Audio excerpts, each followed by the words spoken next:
Welcome to Car Shopping Questions and Answers. If you're car shopping right now, or you will be in the next 6 months, I want you to type me in the comments.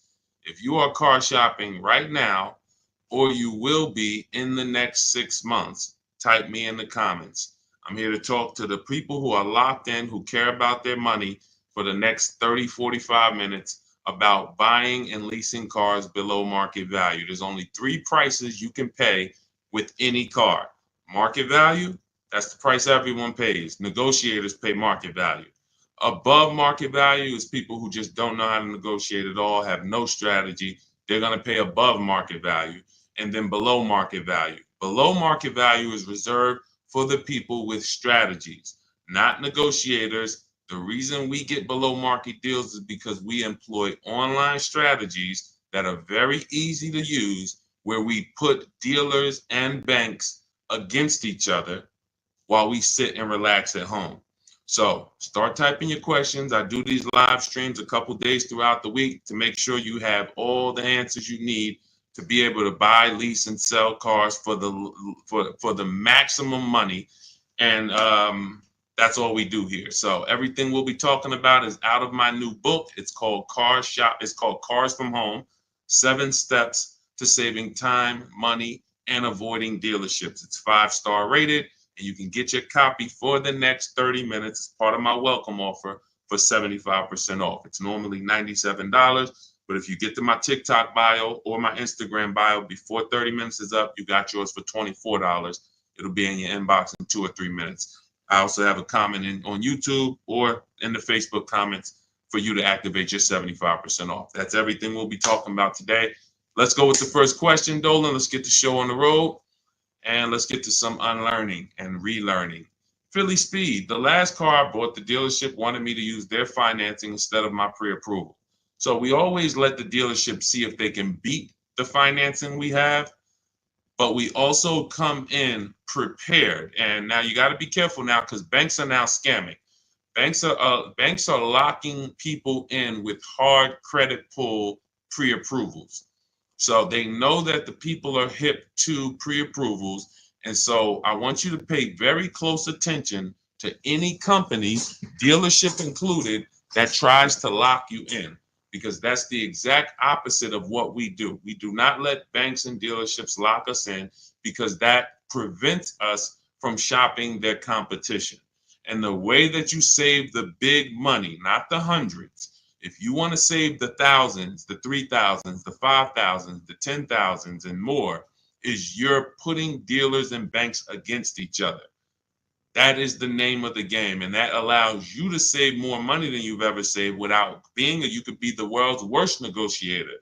You could be a horrible negotiator, and putting dealers and banks against each other is going to be how you save more money than the best negotiator in the world. So we don't do pre-approvals unless they're soft credit pull.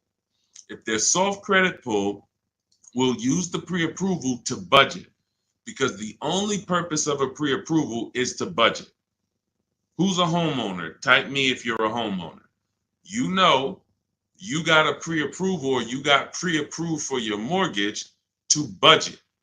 They told you, based on your credit, based on your income, you could afford this much house, 300,000, 400,000, 600,000. They told you this is what your interest rate would be. This is what your monthly mortgage payment would be with taxes and insurance. So the only purpose for pre-approvals is budgeting. So now, when you don't, the reason why I hate bad pre-approvals, in my book I call them restricted pre-approvals, is because, one, they're going to activate the rate shopping window. Thanks, Dawn. The rate shopping window is a period of time that the credit bureaus give you to let multiple banks and lenders access your credit with a hard pull to compete. So within a 14-day period, you can have 20 banks access your credit, give you their best rate, so that you know you got the best rate because you created competition. Now, once you activate the first hard pull, the clock starts ticking. The clock starts ticking. And when you start, even see, You think this is your bank. It's not your bank. You don't own it. We don't own these banks. These are for-profit companies. Just like somebody said to me the other day at the gym, hey, I went to my car dealer and they told me this. I said, you own a car dealership? He said, oh, no, I meant the dealership that sold me the car. Okay, use those words wisely because it's not your dealership and it's not your bank. These people would not even want to know you if you weren't giving them money. So now that you actually know the truth and you're aware of what that is, let's start putting these people against each other so you can find out that these people aren't truly your friend. So the way we do it, I have a strategy I call the bank bidding war. This is what the credit bureaus allow. Again, you can Google Experian rate shopping, and you'll see an entire blog post that Experian put together saying how they allow you to rate shop with the hard pull. And at the end of the window, as long as you have multiple lenders within that period of time, not multiple dealers, not dealers running your credit, lenders, independent lenders, banks, credit unions, you're fine. At the end of the window, it's going to weigh on your credit like one hard inquiry. So if one hard inquiry would have lowered your credit score 10 points, 20 hard inquiries are going to lower your credit score the same 10 points because they see you're shopping for your rate. You don't get penalized for being diligent. You get rewarded because they know if you're shopping for your rate, you care about the $2,000 and $3,000 and $5,000 in your loan that you could save by getting the best interest rate. So we do this after we find our car, Philly Speed, because once we find our car, first of all, let me say this one thing. We separate who we buy our car from who we get our loan from. These two different people, because whoever wins the bid gets our loan. Whoever wins the bid gets to sell us a car. It's not the same person. It's not the same companies. What's up, Sheila? Good to see you, Sheila. So this is so once we find the dealer who's going to sell us the car, they win the bid, used car, new car. We now lock that car up with a deposit. Now we come home, we do all our rate shopping online, banks, credit unions, online lenders. I have resources in my book where you have online credit unions. Let all these people compete. Then we call the dealer and we see if they can beat it. This is how we guarantee that we're not paying 7.2% interest when we could have been paying 5.9% interest. We're not paying 6.9 when we could have been paying 5.19. That's big money. And I know you haven't been taught that. You've been taught, oh, let me just focus on this, my monthly payment. That's one of the worst things you could do is being a payment shopper. Being a payment shopper, hey, give me the $400 a month for this car. We got a deal. That is one of the, and in fact, that's the first video I made on TikTok that really introduced me to the world. Is the worst thing you could do in a car dealership. Just say, get me to this payment, we got a deal. Payments they can manipulate. $400 a month on a loan is 5 years, $20,000 on a regular loan. There could be $30,000 on a lease, $35,000 depending on the car. On a lease, could be $18,000, $15,000 with bad credit. $400 a month. There's so many ways to get this $400 a month. So you don't want to be mixing these things. You want to separate your loan shopping from your car shopping. And it's easy when you're paying cash. Cash buyers don't make these mistakes. Cash buyers still overpay. They don't get, unless they're bidding, but they don't make the mistake of mixing their payments and thinking, wow, just because I got a good monthly payment means I got a good price on the car. Absolutely not. You could have a great monthly payment, but you paid a terrible price for the car. Two totally different things. That's why we separate them. Go ahead, Dolan. I see a lot of questions coming in. Let's go. We'll keep more coming. Let's go. You ever had bad? Okay, let's go to the next question. I don't even know what that means. I don't even know what that means. Go ahead, Dolan. Next question. Maybe there was a typo.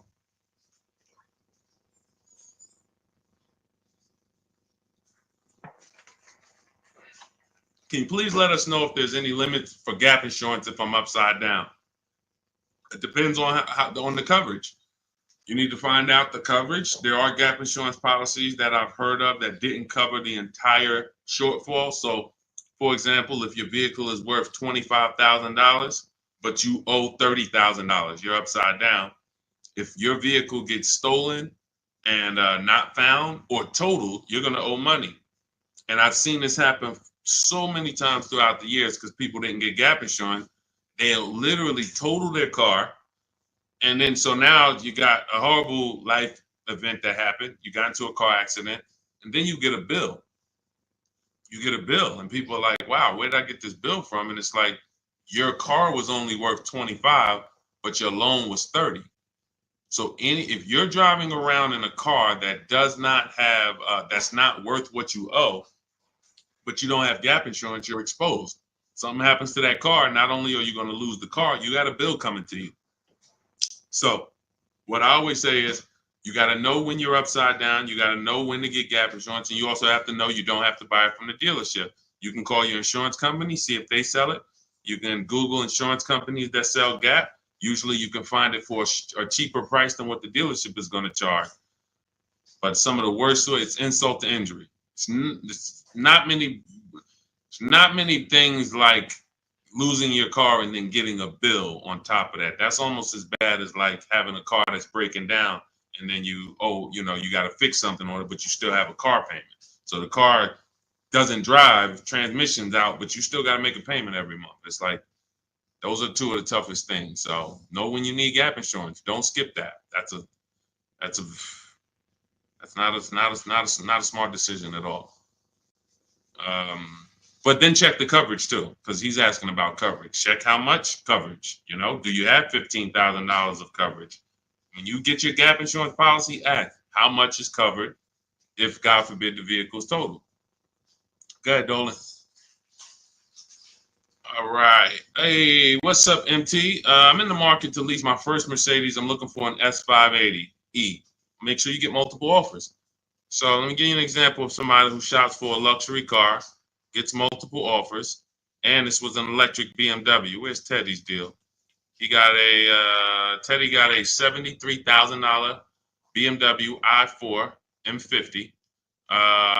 He got it for, he said he got 10 offers. Now, we use a process in my book, it's called the 25 to 5.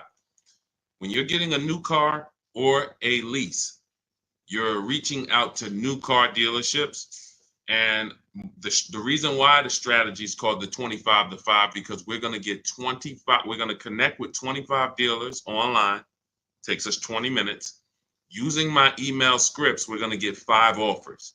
So it's 25 connections, 5 offers, 25 to 5. Now, some people you'll see they've gotten more offers using the strategy. In Teddy's case, he said, I received 10 offers. I only used the scripts provided. Closed on a 2024 BMW, $73,000 MSRP, $856 a month. Now, here's what I always say, and Teddy is going to confirm this. When you properly shop multiple offers, you are going to see a wide range. If you shop the right way, your best offer should be $150 to $200 apart, at least that different. So your highest offer should be at least close to $200 apart from your best offer. And sometimes it's even more than that.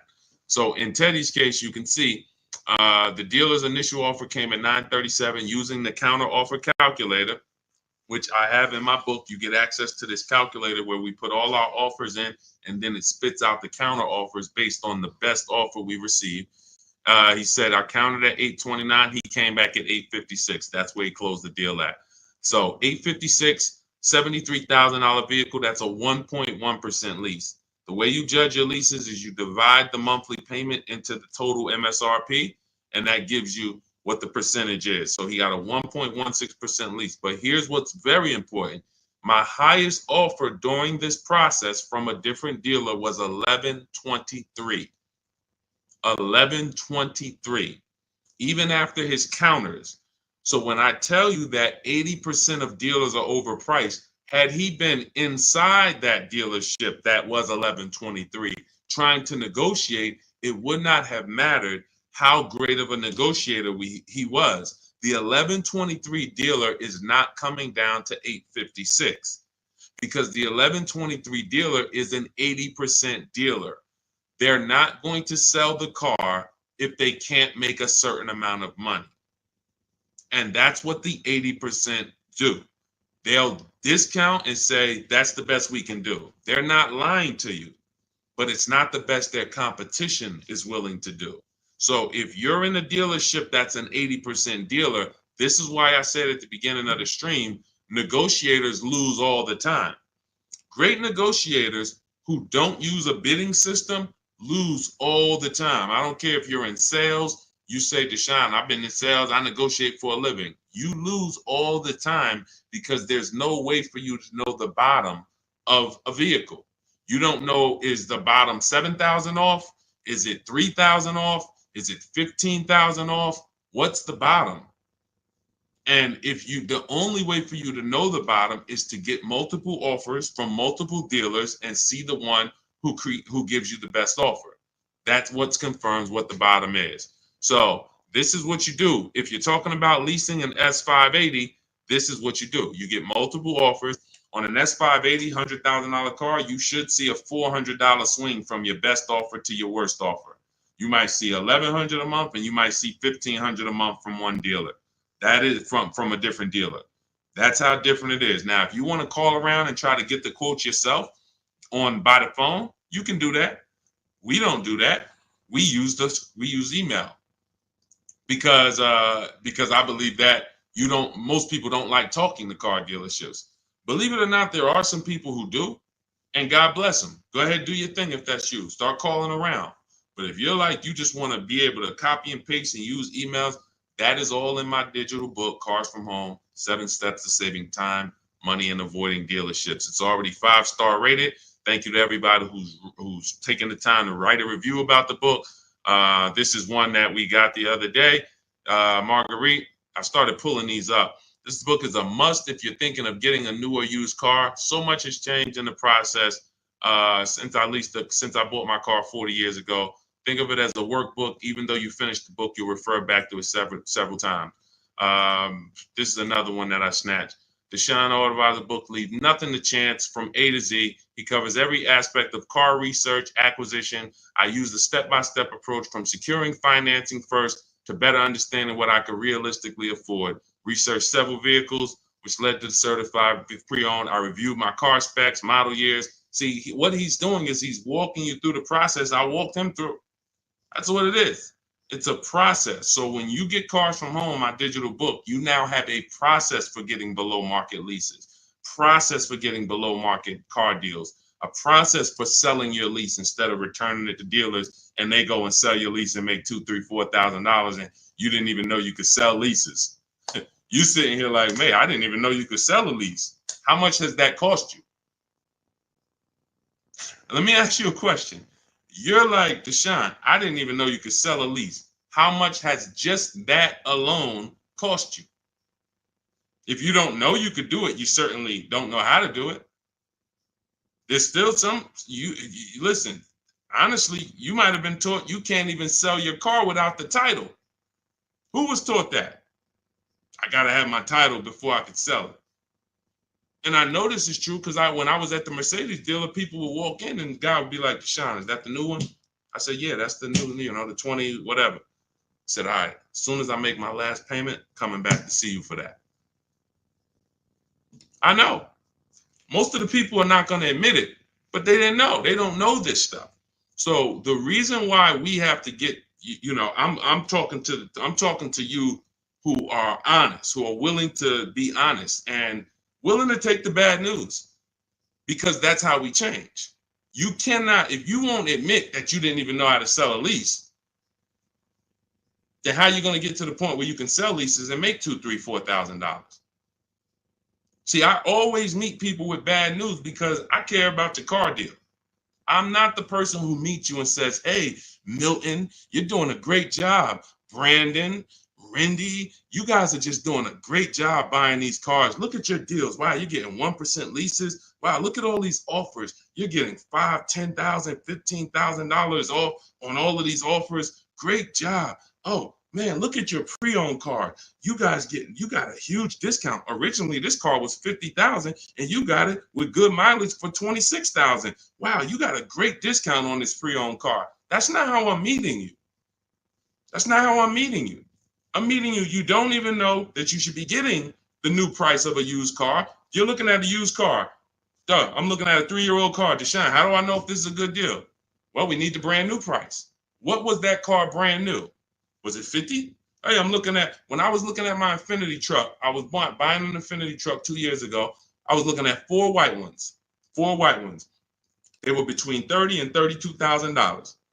Now, most people would have just said, oh, well, let me pick the best one. Close my eyes, did a roulette, and they would have got in trouble. Why?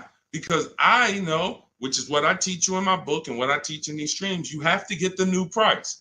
So now I get the new price and I find out one of the vehicles brand new was 46, one was 48, one was 52, and one was 54. Brand new. So all of those cars, when they were 30 to 32, they look similar. Oh, they look so close in price. But once I understand that, oh, this one was 46. That one has $8,000 more equipment in it. The price became far. It became clear what value was the best. Somebody would have picked the $46,000 car and said, oh, well, that one they were asking the lowest price. Meanwhile, for $1,500 more, you could have got $8,000 more equipment. This is value. So these are the things when I meet you, this is how I come. Deshaun, I know I made a lot of mistakes. I'm willing to hear the bad news so I can get to the good news, so I can stop making these mistakes. That's all we're here for. And if you could take that, then we're going to be fine. You're going to be just fine. I can help anyone get below market deals who's willing to unlearn. That's it. If you're willing to unlearn, you're good all day. Okay, so that's what you do, MT. Get bids, multiple bids. You need to get at least 5 bids for that Mercedes before you make a decision. Once you get the 5 bids, you'll have a clear winner. That's who you do business with. Go ahead, Dolan. And matter of fact, let me show this Mercedes discount too. Just so you know, MT, we just had somebody who got a Mercedes. And just so you know how much money is in there, you got to zoom in on this. But this was a $79,000 Mercedes electric one, just like the one you're talking about getting, except this is an EQE. And Milligan got $27,000 off. That's 20. Let me put that back on the screen. If you're on Instagram, if you're on YouTube, you can see this. $27,000 off. So I don't want you going in there thinking that, hey, if I could get $5,000 off, that sounds like a deal to me. Well, unless you get multiple offers, or you could leave a lot of money on the table, you'll end up overpaying by like $15,000, $20,000 and never know it. Go ahead, Dolan, shoot that next one up. All right, welcome to the new people who just jumped on. This is Car Shopping Questions and Answers. We're doing rapid fire Q&A. Any car question, throw it up, type it up. Dolan will pull it into the screen. And shout out to the people who have liked the broadcast. Hit that like button. It means a lot. You make sure you run once you do that, you let the algorithm know we're talking big money over here. All right, ID Corals, what's the most discount seeing on a RAV4 Premium? You're feeling for the bottom. That's a losing strategy. So when I look at a vehicle like Tiffany's vehicle, Tiffany, look, she gets a Mazda 2024 CX-90. Her best offer from all of her bids was $6,530 off. At the time last year, Eddie got a Toyota 2023 hybrid Camry. Those were hot. His best offer at the time was $2,086 under MSRP. That was a time when people were still charging over MSRP for some of these hybrids and some of these Camrys. So you don't know what your offer is going to be. I wish I could tell you that, hey, a Jeep Grand Cherokee, if you get $7,000 off, that's the bottom.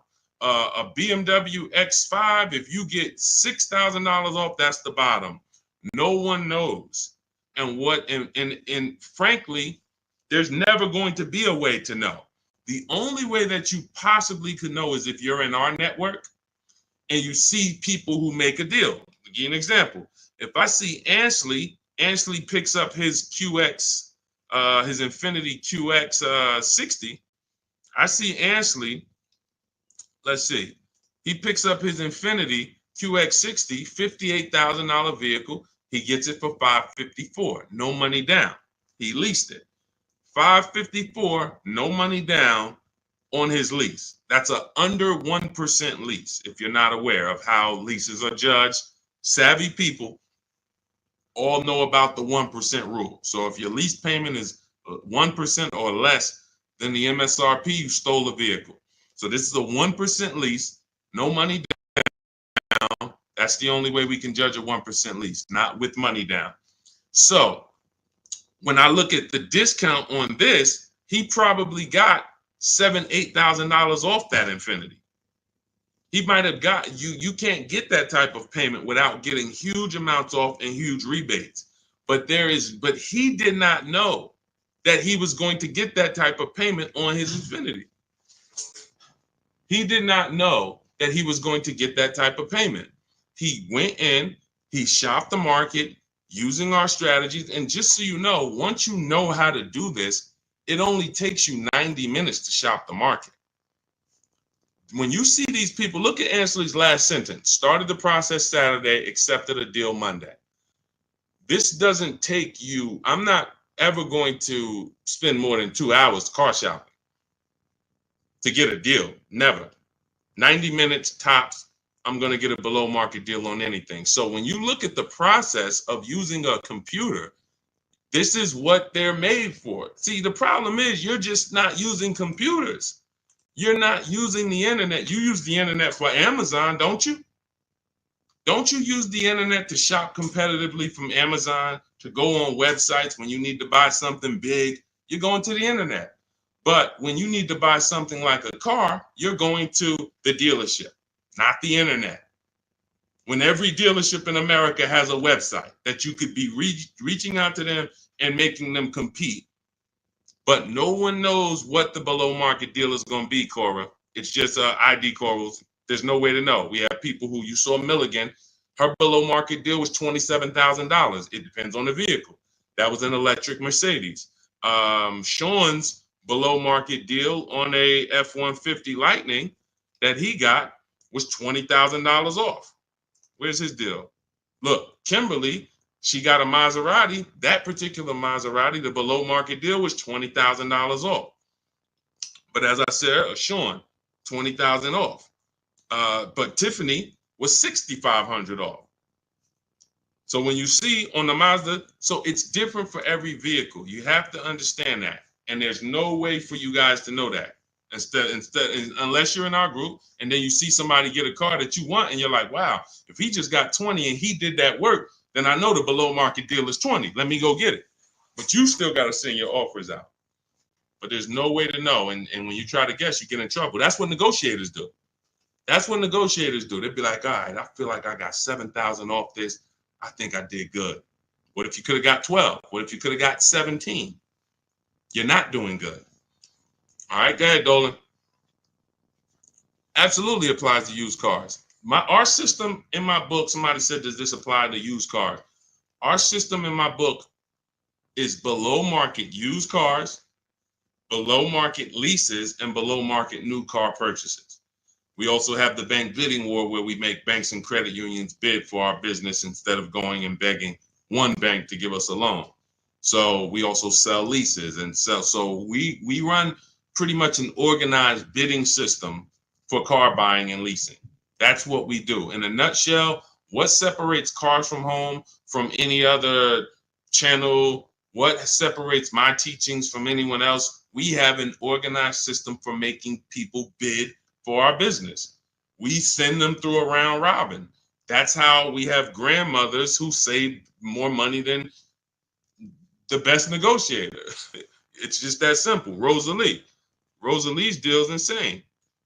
Look at Rosalie. And I wish some of you, I know some of you have these cars. That's the reason I show all of these different cars, because you might have these cars and you didn't get these prices. So that should be a wake-up call when I show all these cars, Jeep Grand Cherokees, QX50s, Mazda CX90s. Some of you have these vehicles. And you can look at your deal, look at your paperwork, look at your selling price. Look, do you see any rebates included? Look at your price and be like, you'll see, man, I didn't get these prices. She got a 2024 Infiniti QX60, $59,000 vehicle. Look, her payment is $592 a month. It's a $59,000 vehicle. Some of you lease this vehicle, you put down $5,000 and your payment's $500 a month. She put down nothing. So this is below market. I told you at the beginning of the stream, it's 3 prices that you can pay for any car. 3 prices. Market value, that's what negotiators pay. Above market value, that's for people with no strategy pay. Can't negotiate, no strategy. Just please, just get it over with. Tell me what it costs. They're paying above market value. And then below market value.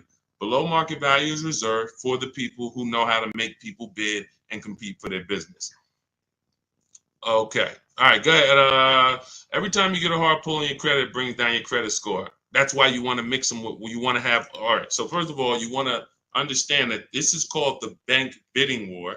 And this is an organized process that we created based on what the credit bureaus allow.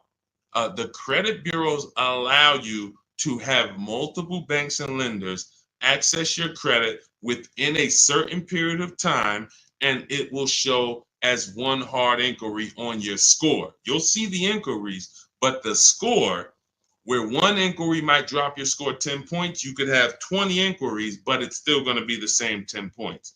And you can Google very simply, go to Google, type in Experian, which is a credit bureau, rate shopping.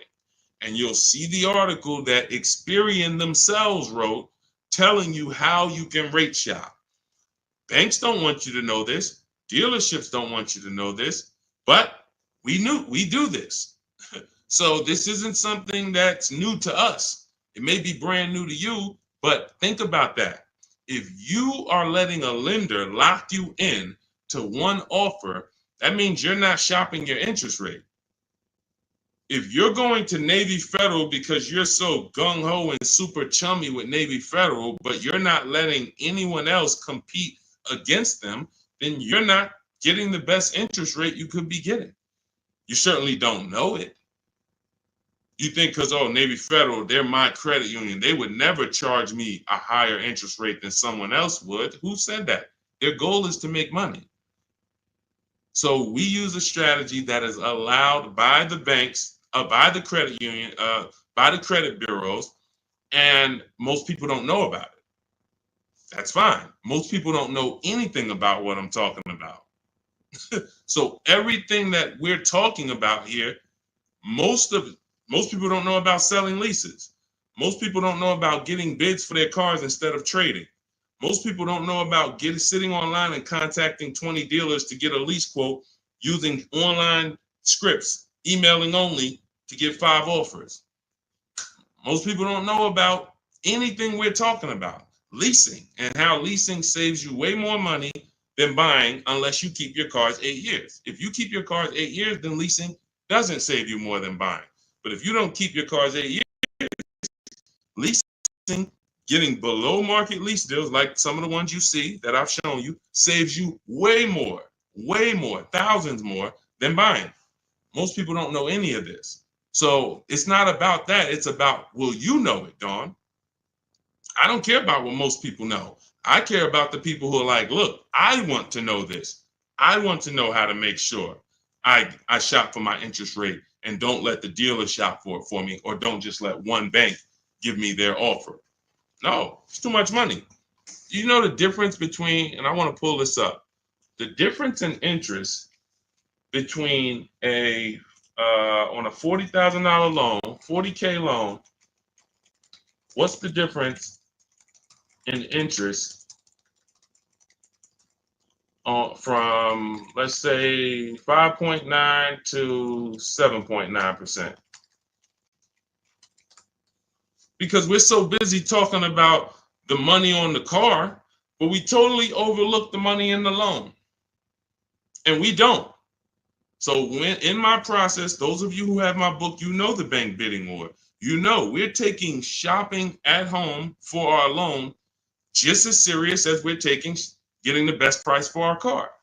So look, on a loan period, 5-year loan, interest paid on a 5.9%, 5.9%, hold on, interest paid at 5.9 is 15.8, difference is 4,000, positive comparison, and interest cost $40,000 loan over 3 years and 5 years. $11,000 in interest? That can't be right. Interest paid is that can't be right. Hold on.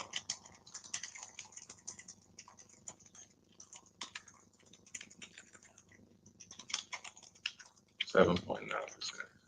How much interest is paid on a 5-year loan? 7.9%.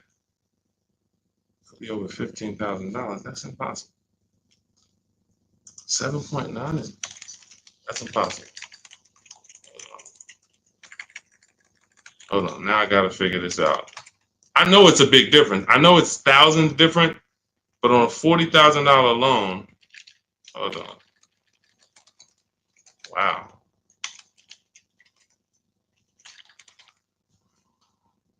All right. So if I put in a $40,000 loan, 60 months, 7.9% interest, 0 down payment. Forget about sales tax. Let's see, calculate. All right. Principal, interest. Why is it not giving me? Here we go. Total loan interest is $8,500. Okay, that sounds more right. Okay, so on a $40,000 loan at 7.9, interest is $8,500. Now at 5.9, interest is $6,200. $6,200 versus $8,500. That is $2,300. $2,300 from 7.9 to 5.9. So when Navy Federal gives you a 7.9% rate and you're just like, oh, well, I guess I'll just take it. That's my credit union. And you're not shopping them. You're giving them money without even trying. And everything we do is quick, simple from home. But you need to understand how much money you have given to these banks and dealerships by just not making them compete. You're not just magically getting big money off and saving all this money. That's just not, it's too much money in car deals. Go ahead, Dolan.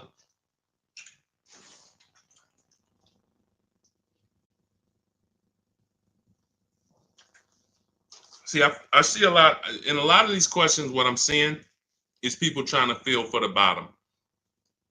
You don't want to use competitive strategies. You're not going to get there that way. Michelle, what's a good APR on a 2014 car? First of all, a 10-year-old car, you shouldn't have a loan. In my book, I teach something called the rule of 72 and the 10th birthday. 72 months is the longest loan you want to take on a car. Anything longer than that is like a 50-year mortgage. If you got to take a 50-year mortgage to afford a house, you can't afford the house. So why is the 10th birthday there? Well, that's because we should have the car paid off by the 10th birthday. In true affordability, you can do this. If you can truly afford a car, you can do this. You can get a car on a 6-year loan that has a payment that you can pay off by the time the car turns 10. You know who can do this? People who are buying cars they can't afford. People who want to get the Dodge Hellcat or the Dodge Demon and they can't afford the $70,000. So they're going to get one that's a 2017 with 90,000 miles on it, and they're going to pay $15,000 for it, $15,000. But the car is crap. Car's crap, $18,000, $20,000, but it's crap. Cars hasn't been taken care of, and they're going to take out a 6-year loan on it. So they're going to take out a 6-year loan on a car that is already old with high mileage. I've seen this. I call this the repo recipe. Some of you may have seen the video that I made on the repo recipe. The repo recipe created the rule of 72 and the 10th birthday, where I started looking and saying, by far, the amount of people I see losing cars to repossessions are people with loans on older cars. They own loans on older cars that instead of getting a nice, smaller, maybe less socially impressive used car, they want to get something that looks better, has more amenities to them, as more in a class of luxury. all right, Sean, I could get this 2015 BMW. It's it has 90,000 miles on it. They only asking 14 grand. It's a horrible decision unless you can pay cash, because all you're doing is investing in a car for 5-6 years with payments that is already due for repairs. At 10 years old, the car you're asking about, Michelle, is already due for repairs. This is the age of the car. This is the age of the life cycle of the car where repairs should be normal. 10 years old, the car should be paid off. And every 2 years, you go to your mechanic. Hey, what does it need? They say, okay, hey, you got to put 1,000 into it. You got to put 800 into it. No problem. Here you go. Let me keep my car running. That's the age of repairs. But when you're starting a fresh loan on a car that is in the age of repairs, this is what I call the setup for the repo recipe, because you're going to now get this payment, $400 a month, $300 a month, $500 a month, whatever it is, and you now have a surprise. Hey, car's breaking down. Hey, what's this light flashing on my dashboard? Hey, what's this going on? What's this sound I'm hearing in the back? That's because you bought a car that is in the age of repair and you just bought it like it wasn't. See, if you drop cash on it, 15 grand, I don't got no problem with that. Because now you're going to say, all right, Deshaun, I bought an older car, paid it off, but I'm going to put some money to the side just in case things go wrong. Perfect. But when you're making your car payment and you're paying your insurance and you're putting gas in the car and you have to do an oil change, and then something breaks and it costs you $2,000, you're gonna see the repo recipe, because you're gonna be like, wow. And God forbid something major happens, like the transmission goes, or a head gasket goes, or the engine goes. Oh, forget it. Now you're sitting there with a $400 payment on a 10-year-old car that literally you still owe $16,000 on, and it doesn't even drive. You need an engine. Happens all the time. I've been seeing it happen since 2006 when I got in the car business. And what's the reason? Older cars, long loans. Let's get these older cars, instead of being frugal and saying, all right, I could afford $300 a month. Let me go get an inexpensive, smaller used car that I can get something that's 5 or 6 years old, where it'll take care of me. It's not going to have all the bells and whistles because I don't have the budget for that, but it is going to be dependable. It is going to get me from point A to point B. It will allow me, it won't surprise me. I'm not going to come out one day to go to work and the car is broken down on me. Now I'm calling out of work and I got to call a tow truck and all of this stuff you're going to have with this 2014. So these are the things that I speak to my family about, to my friends when I was in the car business. These are the things that I would speak to people about, Michelle. A loan on a 2014 is a horrible idea. I can't even tell you what a good APR would be, but if you had said what's a good APR on a 2020, I can tell you we need to bid that out. We don't know what a good APR is. Is it 5? Is it 4.9? Do they have a special interest rate, 1.9? What's the best we're going to get? We're going to put it through a bank bidding war process, and we'll see. That's it. But a 2014, that's just too old of a car to have a loan on. Go ahead, Dolan. Everything I'm teaching is inside my new digital book. If you want the entire blueprint of everything that people like Pierre have used, people like Zafrina have used to get these below market deals, Teddy, people like Jared, look, Greg, some of you know Greg, he got his EV6 Kia, $56,000 vehicle, $527 a month. Everything that these guys have used and girls have used to get these below market deals is in my new digital book. And you can have it for 75% off. That's my welcome offer, but it's only for 30 minutes. After 30 minutes, it goes back up to $97. So if you want yours for $24, head to my TikTok bio now or my Instagram bio, click the website link there, and then click the button that says 75% off new book. Get there before the timer so you can get your $24 book instead of a $97 book, even though it's worth it at $97. And if you're on YouTube, I have a comment for you, a link for you in the chat, and then I have a link for you guys on Facebook. But that's for those who want the blueprint. It'll be there. And make sure when you get your book, you screenshot the thank you page, because it has my support team's email on there, just in case you type your email wrong. Want to make sure you can reach out to support to get your book. Go ahead, Dolan. Does your book go into detail about cash purchases? Cash is simple. It's just simple. You're using one step of the bidding process. If you don't have a car to replace, then you're using one step. If you have a car to replace, then you still be doing the equity assessment to sell your old car. You just wouldn't need the bank bidding war because you're not financing. But for sure, if you use you'd be using the same process that Milligan used. Milligan used to save $27,000 off her car. Pierre, he got his pre-owned Mazda. He got 20% off certified pre-owned CX-5. Used the perfect budget calculator.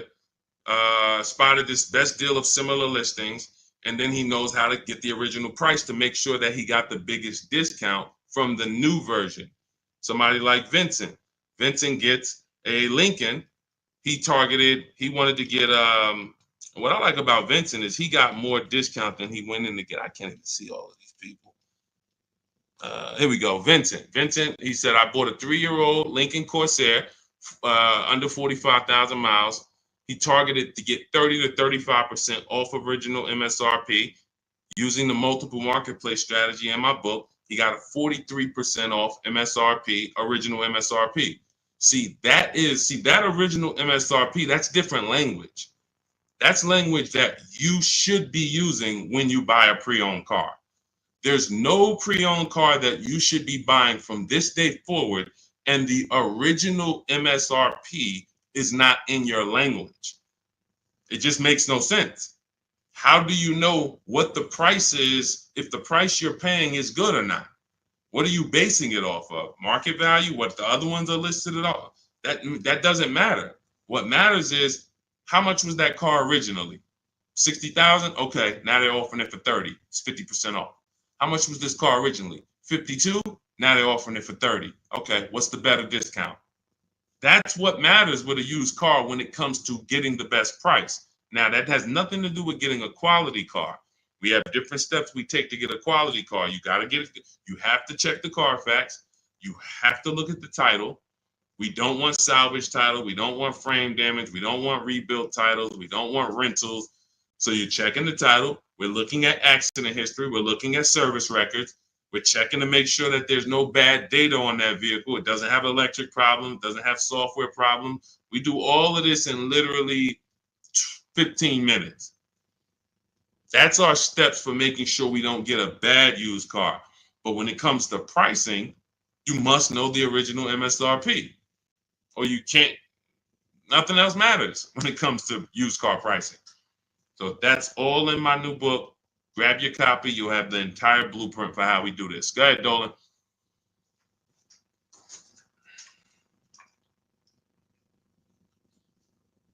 What do you do if your loan is upside down and you want to lease? Transfer it over. In my book, we have 2 ways to get out of a negative equity. There's 3 options with negative equity. 2 lead to a car, 1 does not. So just so you understand the severity of negative equity I call the bad credit for people with good credit. Because when I was at the dealership, people walk into Mercedes, and if they left with they could have an 800 score. If they had too much negative equity, they were not leaving with the car. So there's only 2 things that I've witnessed in my career that stop people from getting deals on cars. Credit's too bad, negative equity. So that means it's a serious thing. So what I say is understand the cause. The cause, which you seem to know already, Lavis, is you should be leasing, but you buy. That's why Lavis is asking about going from a negative equity deal to a lease, because the taking out 5-year, 6-year loans is what you do. Then you go and you replace those cars in 2 or 3 or 4 years. You have negative equity. Happens all the time, especially to you who doing no money down deals. And to those of you who are putting down like 5-10 grand, you don't have any negative equity, but you're losing that money. You're not getting that money back. You put down 5 grand, 10 grand on a car, then you come to trade it in 5 years, and you come to trade it in 3 years. You're not getting that 5-10 grand back. You don't because it's just the car depreciates too much. So you're just throwing money at these cars that is not coming back to you. When you are going for a lease now, we have 2 ways that you're going to transfer to a lease from a negative equity deal. We're going to do our equity assessment. You're going to go to CarMax, go on these websites, CarMax, Driveway, Carvana, KBB, Instant Cash Offer, Car Gurus, and AutoNation. Sell my car. 6 offers. So they're going to give you 6 offers on your current car. Now, that is going to be the smallest amount of negative equity that you're going to have, because that's the best offers you're going to get. These are companies that fight every day to buy cars. That's what they do. So they're not lowballing. They're not saying, hey, we'll throw out one number here and then we'll negotiate. Hey, Charlene, good to see you. Good to see you, Michael Singleton. They're not doing that. They're coming in and saying, all right, we're going to put our best offer online. And then when we inspect the car, if there was something that you didn't tell us about the car, if there was something that you left out, we're going to need to deduct that when we inspect it. So they're putting their best offers online right there. And so that means that's going to be your lowest amount of negative equity, because you're getting the most for your car if you sell to one of them. So let's say your highest offer comes from a Car Gurus dealer who wants to buy your car for $19,000. Let's say you owe 21. You owe 21, they want to buy it for 19. Hey, Steve Long, what's going on? Good to see you. What should you do? You should pay the difference, because when you pay the difference, you're closing the deal with the least amount of negative equity. That's what you want. You're closing the deal with the least amount of negative equity. And so when you go buy your car, your next car, or lease your next car, rather, in your case, negative equity has nothing to do with the deal. So that's what you would prefer to do. Pay the difference and then go out and get bids for your lease and then do a clean deal. But now let's say, they offer you 19 and you owe 29. So you are now $10,000 upside down. You can't pay the difference. I don't have 10 grand to pay the difference. Okay. Now what you have to do is you have to transfer that negative equity to your next deal, which means you have to trade your car in. And we don't trade. We don't like trading because you can't get bids. What's up, Dion? Good to see you. You can't get bids. The reason why when y'all hear me say trading is a curse word is because you don't get the money your car is worth trading it. You don't get the money anything is worth trading it. So now you've bought this car, you found this deal, but now you have to go to the dealer and say, all right, I need you to take a look at my car. Now, what happens if Carvana offered you 19, but this dealer can only pay 17? It's just all they can pay. They can't match that offer. So you're going to have more negative equity in most cases when you have to do this. So, but that's okay. If you can't pay the difference, this is your only option. Now, it's very important for those of you who are trying to do negative equity trades and then go into a lease that you understand loan to value ratios, because that's what's stopping you from getting your deals. When you go to buy a car, the bank usually gives you 20% above the value of the car. That's the max the bank is going to really give a person with good credit. Sometimes a little more, but we'll use that it could go to 25%. Ridiculous banks will go to 30%, but 20% is really benchmark. So if the car you're buying is 40, the bank is going to lend you max 48,000. That's 20%. So no dealer, no bank. What's up, Benito? Nobody can get $50,000 approved on that $40,000 car. So when you buy your car, you're trying to buy the car, put the taxes in, put the fees in, and then throw the negative equity in. So the car was 40. Next thing you know, you're at 52, and you want to do a no money down deal. And you're wondering why you can't do a no money down deal, because the bank is saying we're not going to lend 52 on a $40,000 car. That's when they come to you and they'll say, hey, you got to put money down. Can you come up with $5 grand? Because we can't get the bank to approve it. It's loan to value. Now, also, what you need to keep in mind is when you can get big discounts off the vehicles, you can actually bring over more negative equity. When you look at Sean saved 20 grand off his vehicle. If he had to throw 7 grand negative equity on there, he could do it. If you had to throw it, honestly, he got a $20,000 discount. If he had to throw 20 grand of negative equity on here, he could do it. Payment's going to be high, but he could do it. It wouldn't affect the loan to value ratios because he got a huge discount off the vehicle. We talked about Tiffany. She got $6,500 off of her vehicle, her Mazda CX-90. If she wanted to slap $7,000 of negative equity on top of this deal, she could do it because she got a big discount. And the bank says, well, we're basing the loan off 44, not the fact you bought it for 36, 38. You got a big discount, but that we don't care about that. We're looking at 44 and we'll lend up to 51 or whatever. So if she gets $7,000 off and she wants to throw $7,000 negative equity, the bank's going to say, that's fine, no problem.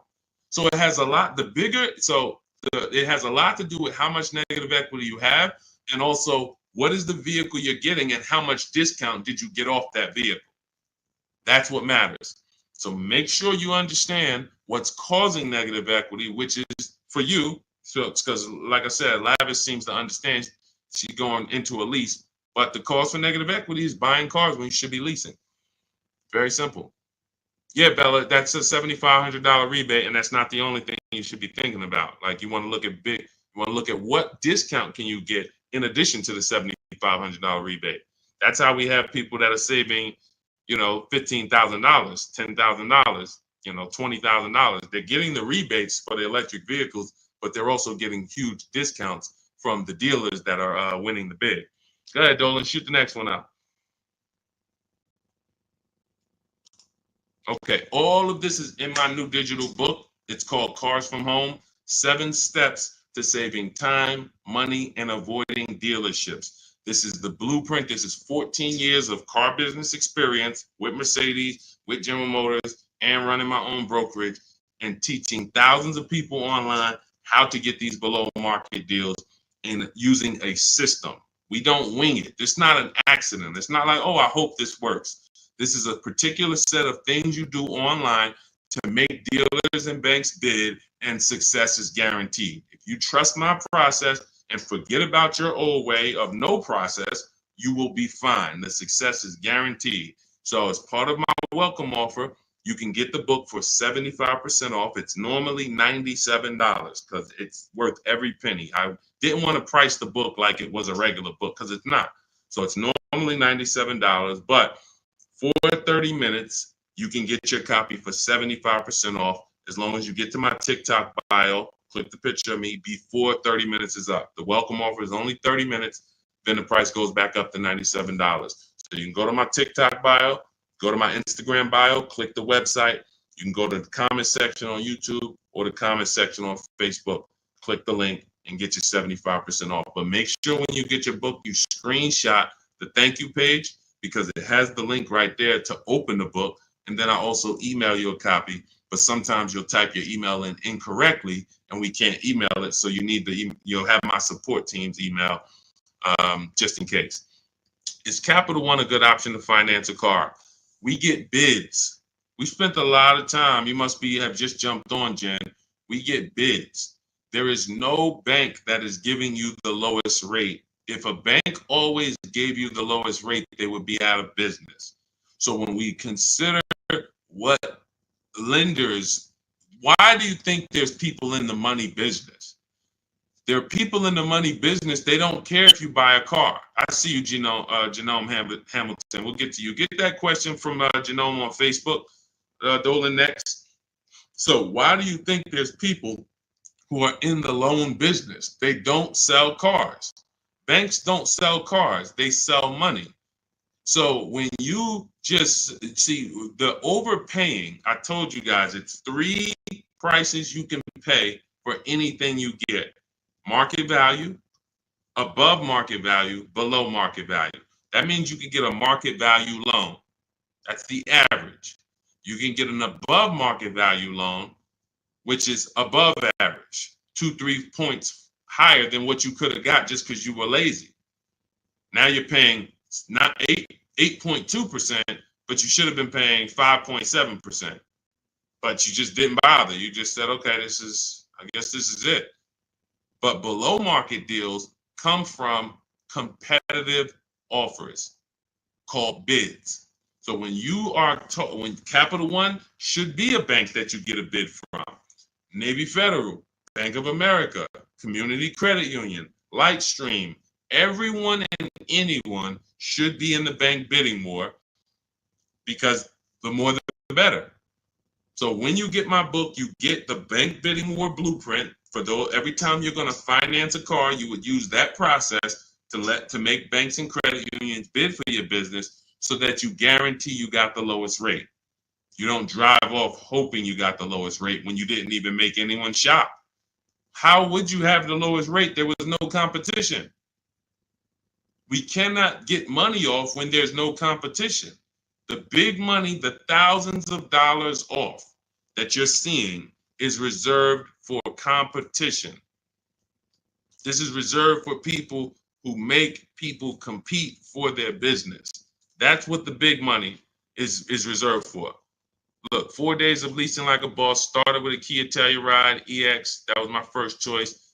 15,000 mile a year lease, range from 642 to 753. Moved to Honda Pilot EX. All-wheel drive is choice B. Got quotes between 616 and 719 after contacting every dealer in North Carolina. We do this totally online, so Melissa's talking about the entire online process. The dealer I ended up leasing from originally quoted me 719, came down to 616 in 3 days, 0 at signing, 0.13% lease. This is what it's about. Competition. She knows she got the best price. You can't go to her and be like, Melissa, you think you could have did a little better? She's going to be like, look at all the offers I got. Do you think I could have did better? You're going to look and say, no way. See, competition is what gives you the peace of mind. Every time you buy a car, why don't you have peace of mind? Why are you driving away hoping? Driving away, oh man, you think we did all right? Should we have gotten tried to get more for the trade in?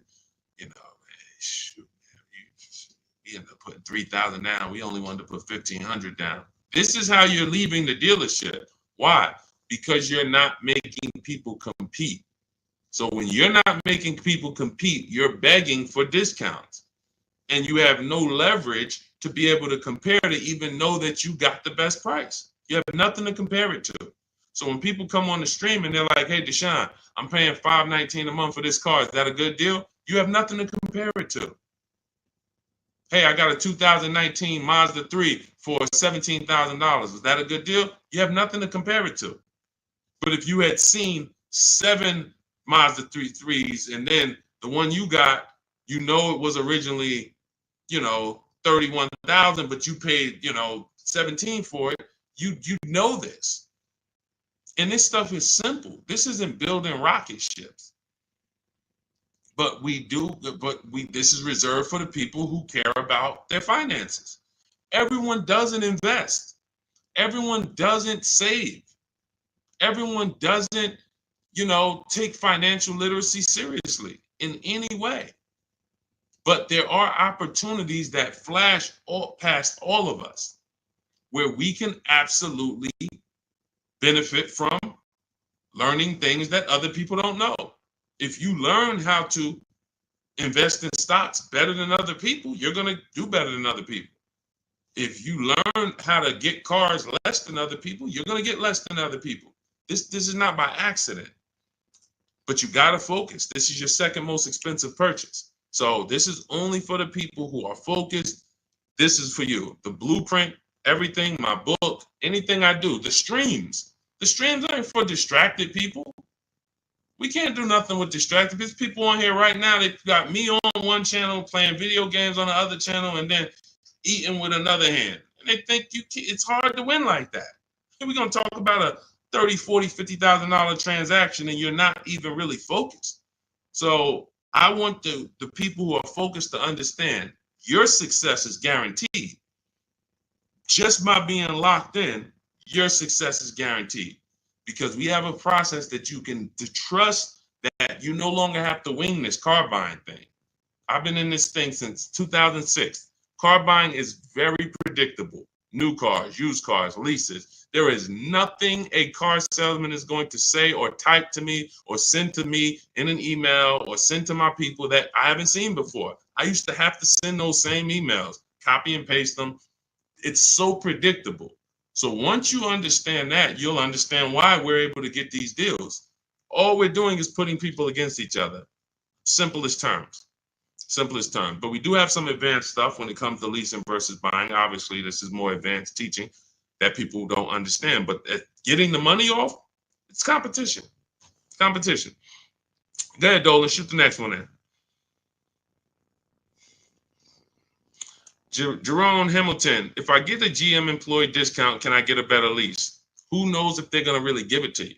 See, the problem is when you walk in and say, hey, I got a General Motors discount. All right, here, let me work you up these numbers. All right, it's $601 a month with $2,000 down. Oh, that's the GM price? Yeah, that's the GM price. How do you know that? How do you know the GM price? How do you know it's not $3,000 in rebates that I'm holding back? How do you know it's not $3,000 in rebates and I'm only giving you $1,000 of it? Here, hey, I also we have $1,000 rebate. I also put in there for you. Oh yeah, you did with the GM pricing? Yep. You don't know. You don't know. So no matter whether we get X plan, GM deal, Mercedes fleet, does not matter. Multiple offers, because when you get multiple offers, what you're going to see is that some people are not going to give you the GM discount. And some people are not going to give you the rebates. They're just not going to do it. It's in their DNA. An 80% dealer is going to try to make everything they can make. I'm not giving this guy the $2,000 rebate. Wow, come on, I'll sell his car to somebody else. So now you're going to deal with an 80% dealer and hope you can get a deal. No. Once you see the 20% that says, here's your GM discount, and here's a $3,000 rebate, and here's the price, and then you compare it to the others, you're going to see, oh, those guys were trying to get over on me. Of course, that's what they do. That's what they do. 100%. Go ahead, Dolan. We always get bids. Doesn't matter. You can't trust anybody to give you a price and give you all the rebates and give you the hidden money like they're your friend. That's just not going to happen. If they rather make the $5,000 themselves, why am I volunteering money that you're not even asking for? You came in and you asked for a GM discount. I'm giving that to you, maybe. But you didn't ask me about these rebates. You didn't ask me about, I don't need to volunteer this. This is how they look at it. So many times you get in there, you go, oh, give me the invoice price. Can you give me the invoice price? We got a deal. Man, if half these people that I've shown you on this stream had accepted invoice price, they'd be looking at these prices that they paid and saying, why the heck did I pay that price? Invoice price means nothing. What if you got a $7,000 rebate, $15,000 rebate on some of these vehicles? What if you got a $4,000 rebate? Invoice price has nothing to do with rebates. So now, all right, I'll take off $2,500 to get you the invoice, but what about, that's it? You happy with that? Yeah, that's all I want. My father told me get the invoice price and I got a good deal. All right, your father was sadly misinformed. Unfortunately, thank you. I'm gonna take a vacation on this commission and we just made $7,000 on you. My cut is probably $1,200. I got a nice pay. Thank you. Thanks to your dad too. It's a good guy. Good guy. Keep following his advice. This is how it goes. Unfortunately, these people are not your friends. And as a former car salesman, I keep it straight. I keep it straight because unfortunately, most people on here, you just I'm going to my car dealer. These people are not your friends. You invite Charlie over to barbecues. Charlie is my friend. He's been selling me cars for 20 years. Sold my dad cars. Once you start making him compete, next time you buy a car, lease a car, say, hey, Charlie, look, I'm going to get a number from you, but I'm also going to get numbers from a couple other dealers. Hey, what you mean? Watch Charlie get mad. Watch Charlie get mad. What you mean? What, you don't trust me? I've been doing business with you for 20, 30 years. Yeah, but I want you to actually, I just want to, this guy Deshaun told me I need to shop around, always make sure, because it's a lot of money I could be leaving on the table. Oh, man, come on, man. See, that's a person that never wanted to compete. He would rather come to your barbecues, be friends with you so that you don't make him compete. Because the minute you start making dealers compete, you're going to see how much money you've been losing. That's the only way. It's the only way. You start making these dealers compete, you're going to see, dang, I've been overpaying. Some people right now getting phone calls right now. Hey, come on in. We're going to upgrade your lease. Good news. We're going to keep your payment around the same price. Who's getting these phone calls? Who's getting these phone calls? Good news. I can get you out of your lease right now and get you into a new lease about the same payment. Who's getting those phone calls? Who's getting those phone calls? I ain't been on since 5 a.m., KD. Chill out, bro. Chill out.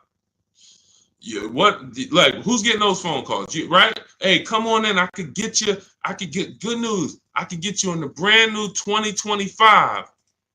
You don't even have to you don't even have to put no money down. Come on in, right? All of that, right? Everybody's getting those calls. Why? Because 2022 and 2021, they overcharged you and your payment is so high, even though deals are a whole lot better. They were better back then, but they put you in a high deal back then. Now what they're trying to do is keep you in that high deal, hoping you're used to it. And they want you to think that's normal. They want you to think, hey, Mr. Hayes, yes, you've been paying $750 a month since 2022. Good news. The market is all bad. The market's bad, right? Oh, yeah, I'm hearing that. Thank you. Thank you. I'm glad you're aware.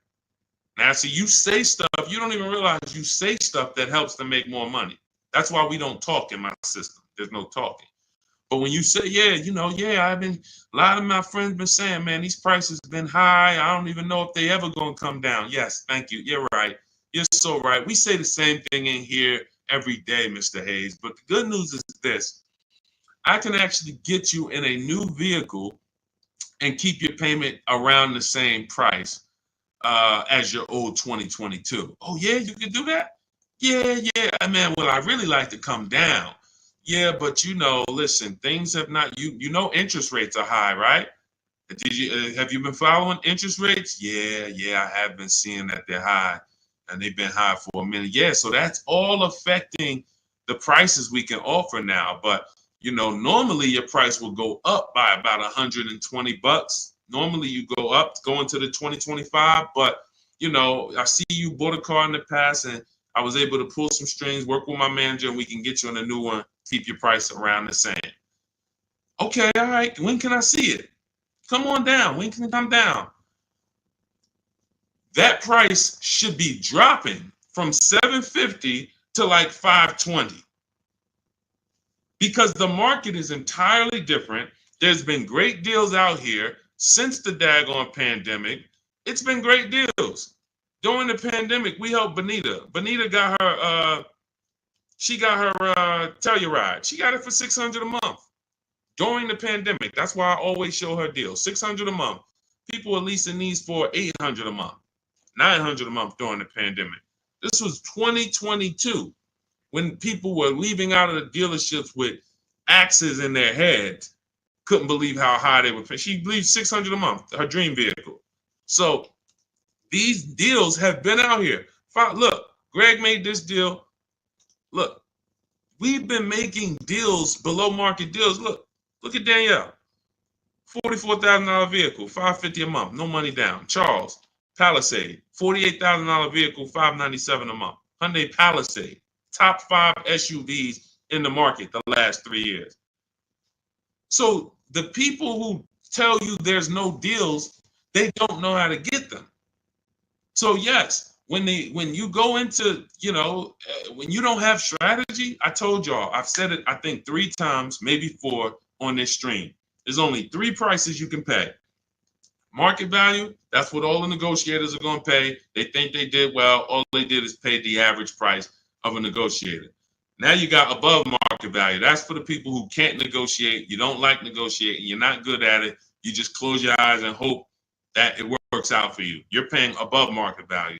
And then below market value, which is what you see these people pay because they're not negotiators. They make people bid. And when you make people bid, You don't have to be a negotiator. If someone comes in to fix, you want to get your kitchen redone, and they tell you, okay, it's going to be $50,000. Yeah, hey, is that your best price? All right, yeah, all right, because I'm going to have 3 or 4 other people come in and get a number too. Okay, well, I might be able to get you from like 50 down to like 45. Okay, it's all right. I'm going to have another person come. Another person says, I could do it for 41. Another person says, I could do it for 60. Okay, another person, I could do it for 42. Now you're creating competition, and all of them you tell, hey, I'm getting multiple bids, and they're going to give you their best offer.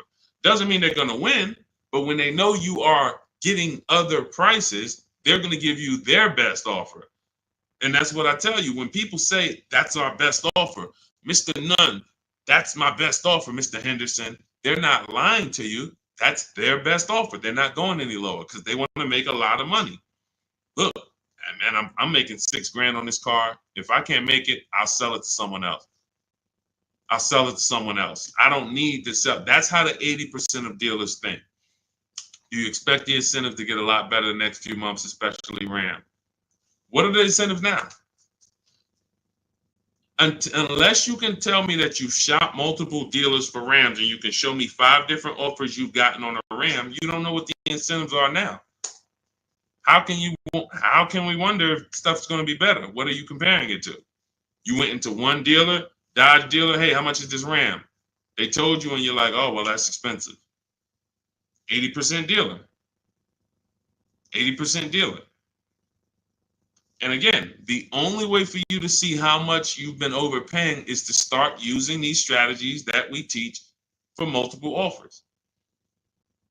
And I know, sometimes it's hard to face that. Sometimes you would rather not see how much you've been losing. And that's understandable.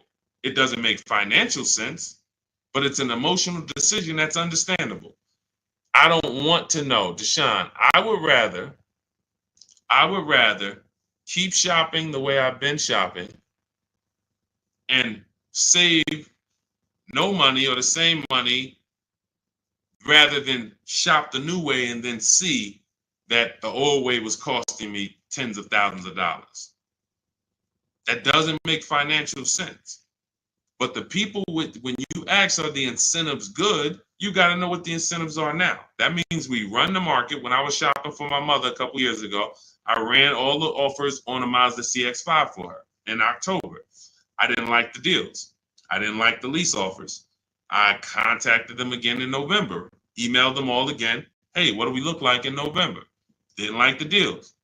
Emailed them one more time in December. Or one of the dealers actually reached back out to me and said, hey, I got this car coming in. We did the deal in December. That is keeping track of incentives. That's monitoring programs. If I shop the Ram right now, it'll take me no more than 60 minutes to get literally 5 to 7 offers on Ram. Using my system, the 25 to 5 strategy in my book, I go into the book, I literally use my scripts, and in 60 minutes, 90 minutes, I'll have 5, 7 offers on Rams. That's just how it works. So now I'm able to look and see, all right, what type of discounts are they offering? What are the incentives? What are the programs? Do I like them? Do I not? All right, let me check back let me check back next month. Let me see if there's any new incentives. So that's the way it works. That's the way you move the market. We have to be able to monitor what the deals are. But I see, unfortunately, there's a lot of you who you want to try to fill for the bottom. That's just what you've been trained to do. It's a losing strategy. I would love for you, if I was still at the dealership, I'd love for you to come and try to fill for the bottom. Especially if I work for a manufacturer where we got rebates a lot. Come on in, fill for the bottom. $3,000 off is a good discount. When's the last time you got $3,000 off a vehicle? I just think, I think I might be able to get more. Okay, listen, we settle at 5. You don't know I had a $5,000 rebate, so you're just not going to know. So you can sit here and feel for the bottom all you want. It's not going to work. You're still going to leave wondering, hoping it's a losing battle. That's why I'm trying to tell you, stop doing it. Stop doing it. You're asking, okay, what's a good interest rate for this vehicle? You're trying to feel for the bottom instead of sitting at home the way my book teaches you and making people bid and come to you and have all of these people begging for you to do business with them. Oh, how much discount should I be getting off of a Toyota Camry? Feeling for the bottom. Instead of sitting at home, contacting 25 dealers online, using my strategies, using my scripts, and saying, okay, now I got 7 offers on a Toyota. Oh, I see the biggest one is giving me 5,000 off. Okay, that's the market. That's the below market. You cannot feel for the bottom. You can keep doing it. It's just a losing strategy. You're never going to get the discount, the maximum discounts, feeling for the bottom, walking into a dealer. It's just never going to happen. So for those of you who are tired of that, you're like, I don't want to be feeling for the bottom anymore, Deshaun. I don't want to be worried about being a good negotiator, Deshaun. I want to be able to have a plain, simple system for getting dealers and banks to bid for my business. That's what Cars from Home is, my digital book. 7 steps to saving time, money, and avoiding dealerships. You can get your copy for 75% off. That's my welcome offer. In my TikTok bio, click that picture of me, or click my Instagram picture. Go to my bio, click the website, and then you'll see a button to activate your 75% off your book. Grab it. It'll be in your inbox. You'll have all the strategies necessary for paying these prices, the same prices you've been seeing me share throughout the stream. Or if you're on YouTube, I have a link for you in the comments. If you're on Facebook, I have a link in the comments for you. Grab your book, use it, and shop empowered. The old days are over. The days of going into dealerships, over. Spending more than 30 minutes in a dealership, over. You'll never do that again. Begging for discounts, over. Not knowing what to say, hoping, oh man, they told me don't tell them I had a trade. All of this garbage that they've been none of this stuff works because you're not employing competition. So all of those days of that's over. Watching social media videos, all right, man, let me try to remember this. All of that is over because we have the blueprint. It's already 5-star rated. You can Google it. Thank you to everybody who's reviewed the book on Goodreads. We appreciate you. We couldn't get to this many reviews and a 5-star rating without you guys taking the time to rate the book and review it.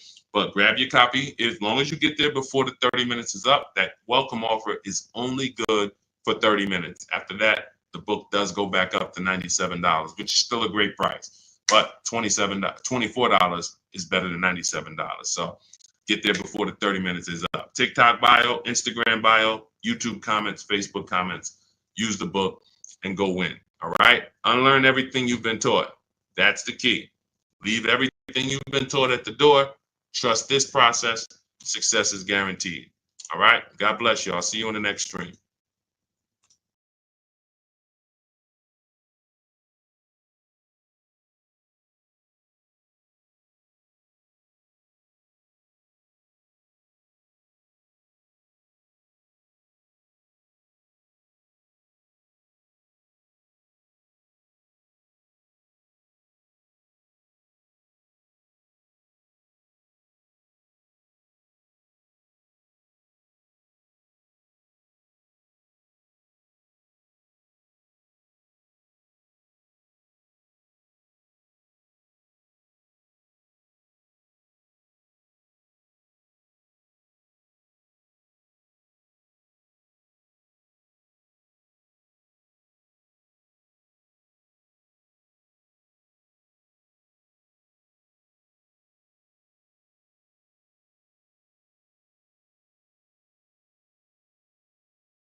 Welcome to Car Shopping Questions and Answers. If you are car shopping now, or you will be in the next 6 months, I want you to type me in the comments. We're about to go live, do some serious car shopping Q&A for the next 45 minutes to an hour.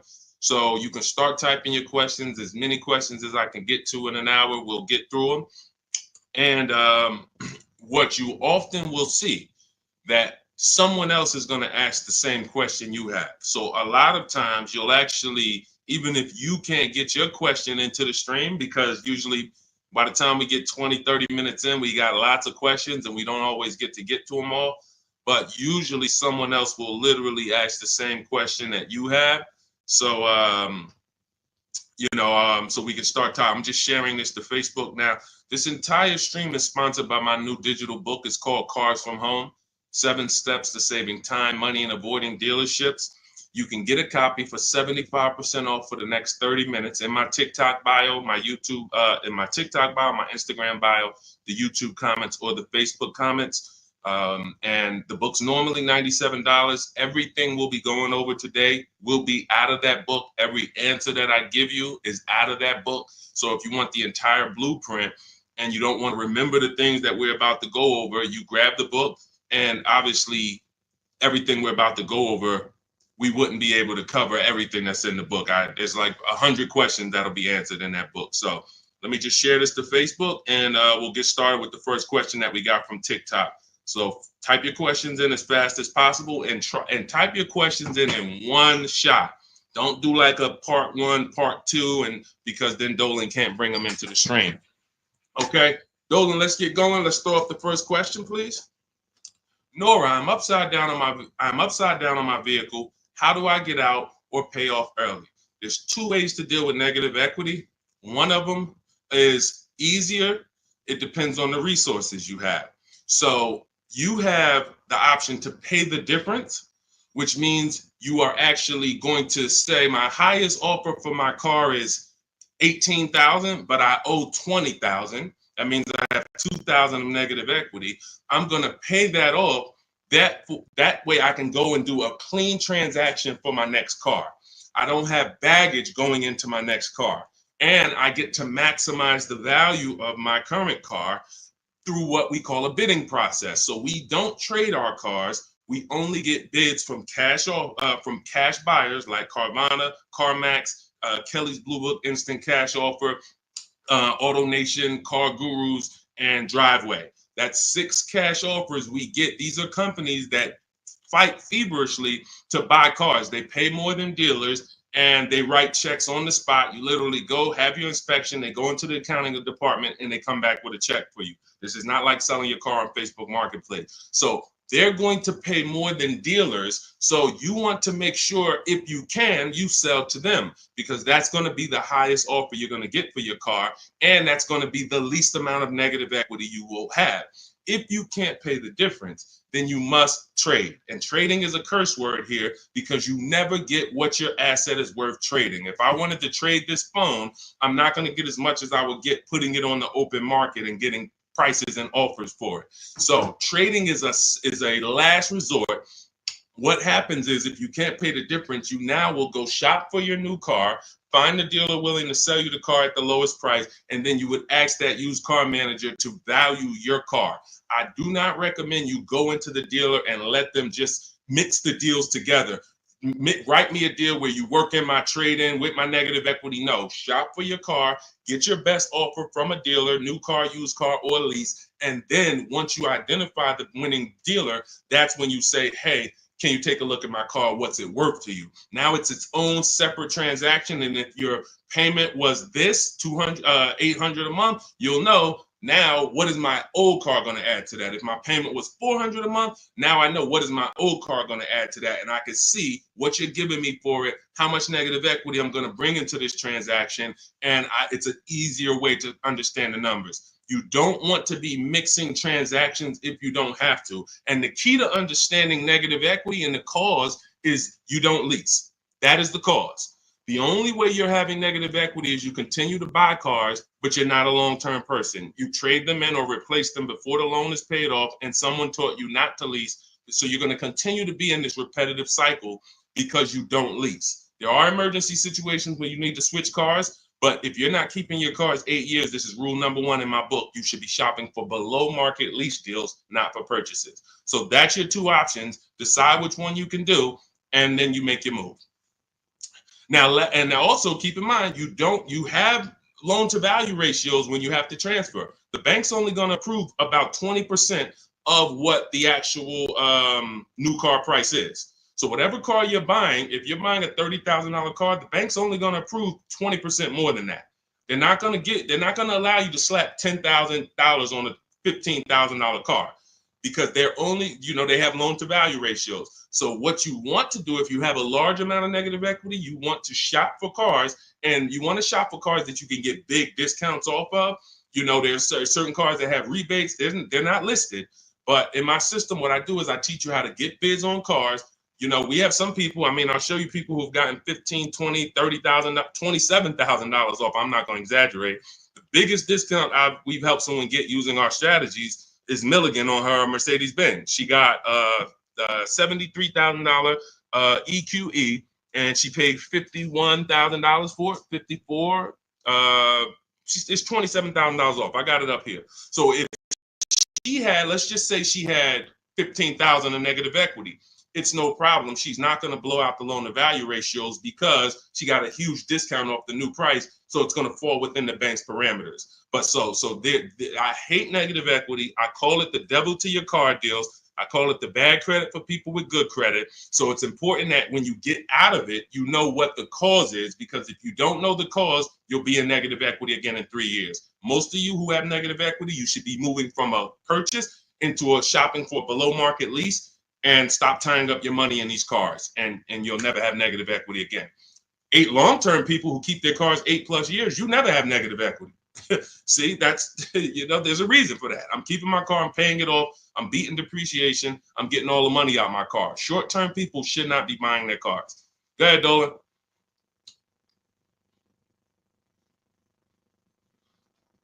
All right, keep typing your questions, y'all. We'll get to as many questions as we can in 45 minutes. Now, let me just actually say this. We have a 7-step process. Everything in my system is 7 steps. We don't go, see, a lot of times you don't understand what you should be doing first. Should I be focusing on my old car, my trade-in, shopping for a car first? What should I be doing first? So we have a system that you actually now have a process. It's 7 steps. First step is the most important question. That's leasing versus buying.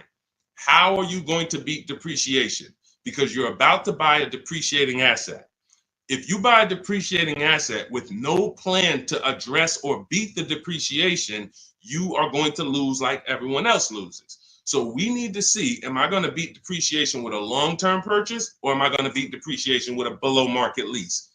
Long-term purchase, I got to tie up my money. My money's going to be in the car 3 years, 5 years, 6 years, but over time, the depreciation is going to cool off. I'm going to have a vehicle that doesn't depreciate much. Who has a vehicle that they've had for more than 10 years? Type the number of years you've had it in the comments. If you had a vehicle for 10 years, type 10, 12, even if you had it for more than 8. Let's go 8 because it's called the 8-year rule. If you've had it for more than 8, type the number of years that you've had your vehicle in the comments. Let's see how many long-term people we truly have, because not a lot of people are long-term. Like every time I ask this question, we don't get a lot of people that's like, yeah, 8 years, 10 years, 12 years, 15 years. Look, we don't have many people that can say they even have a car on here that they've had for more than 10 years, more than 8 years. But you're tying up all this money in these cars, and then you're going and you're replacing them in 5 years and 6 years. And look, Sharon, 14 years. God bless you, Sharon. That's a long-term person. Look, Ray Johnson, 9 years. That's a long-term person. So they don't have to worry about depreciation. Their car right now is worth the same amount it'll be worth about a year from now. If Ray's car is worth $9,000, a year from now, it's going to be close to 9. He's beat depreciation. So if you're not buying cars to beat depreciation, you shouldn't be buying them, because you're not going to beat depreciation in the short term. You can't. It's impossible. The only way to beat depreciation as a short-term buyer is to get below market leases, because you're never tying up your money in that car. Not regular leases, below market leases. Big difference. Go ahead, Dolan. I see we had a question come from TikTok. Let's throw them up.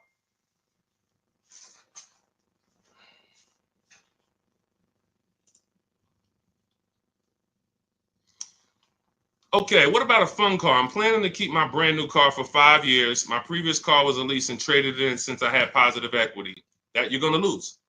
Keeping a car for 5 years, a brand new car for 5 years, you're going to lose. And I'm going to show you how big you're going to lose by doing this. You can't keep a car for 5 years.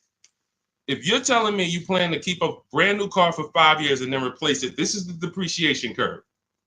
This is the depreciation curve. You're going on a sliding board. Whatever you paid for this car, let's say you paid $35,000. In 5 years, that car is going to be worth $17,000, maybe $15,000, depending on how much you drive. You're literally going down a sliding board, and then you're going down another sliding board when you get your next car. You're wrapping up money in these cars. Now, when we look at somebody like Ray, who kept his car for 9 years, his depreciation curve doesn't look like yours. It looks like this. See, this is what it looks like when you first buy the car. You're losing value every single day. You're losing thousands of dollars in value on a yearly basis. So when you go and say, all right, I'm going to just go buy this car, tie this up. Let me show you why you can't do that compared to someone who's leasing. You're going to spend thousands of dollars more. So you take somebody who got a below market lease like Zafrina. No, that's too. Let's use Zafrina. She gets a $65,000 vehicle. She's paying $579 a month. $65,000 vehicle, $579 a month. That's what we call a 1% lease or below. When you have your lease payment is 1% of the MSRP or less, that means that's a 1% lease or lower. She has a 0.88% lease. Now, she's not, over the next 3 years, she's going to invest in this car, $579 times 36. She's going to invest $20,000 to drive a $65,000 car. Now, if somebody bought this $65,000 car, what's their payment? Every $5,000, remember this rule, is about $100 a month on a 5-year loan. Remember that rule. Every $5,000, when you look at a car, is about $100 per month on a 5-year loan. So when you look at a $20,000 car, you should automatically say to yourself, that's going to cost me about $400 a month. You look at a $50,000 car, that's going to cost me about $1,000 a month on a 5-year loan. When you don't do that, now you let them put you in 6- and 7-year loans because you're not focused on what the real cost is. You're just like, get me to a low payment. I'll get you to a low payment. I'm going to put you in an 8-year loan. So we know this. Looking at her car, she would be spending roughly $1,300 a month if she bought that car. Even if she got an incredible deal, saved 10 grand off of the car, she's still going to be spending about $1,100 a month. She's putting $579 a month into this car. How do you compare $579 to $1,100? How do you compare $579 to $1,300? Let's say she bought a used version of this car. So instead of $65, she found a used one for $40. Every $5,000, $100, that's an $800 a month payment. How do you compare $579 to $800 for a used version? You can't. So when you're out here listening to people who've told you don't lease, they don't understand depreciation and they don't understand how to get below market leases. These are not regular leases. In order to get below market leases, you must employ competition. You must get at least 5 offers because every dealer's price is different. So when you walk into one Nissan dealer and they tell you it's $600 a month, you don't walk out and say, hey, Nissan's charging $600 a month. No, Nissan of Bay Ridge is charging $600 a month. But this Nissan deal over here might be at $500. This Nissan deal over here might be at $420. You need to stay at home, get multiple offers. You can do this my way through email using the systems in my book, or you can do it your way, calling around and get multiple offers. But once you see how different these offers are, you'll realize how many dealers have been ripping you off. And 80% of them do this. 80% of them, their best offer is not going to be below market.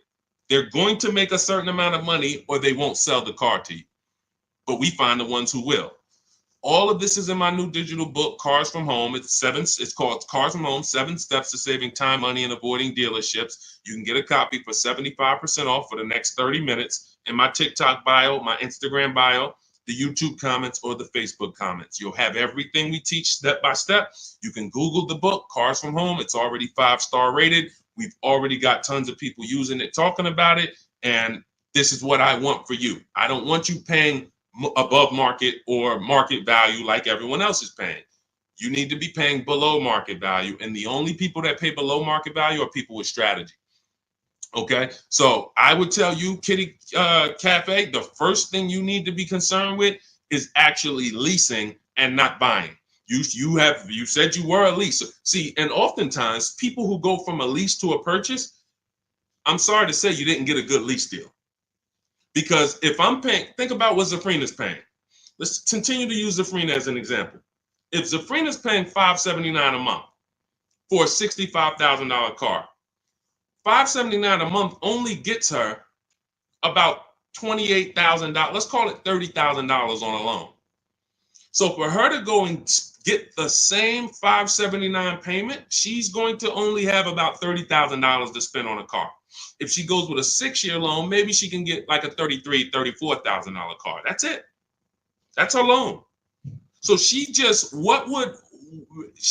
going to have a hard time going from a $65,000 vehicle to a $35,000 vehicle. Most likely she's going to get something used. It's going to be older, and she's going to be like, wow, I'll just keep leasing.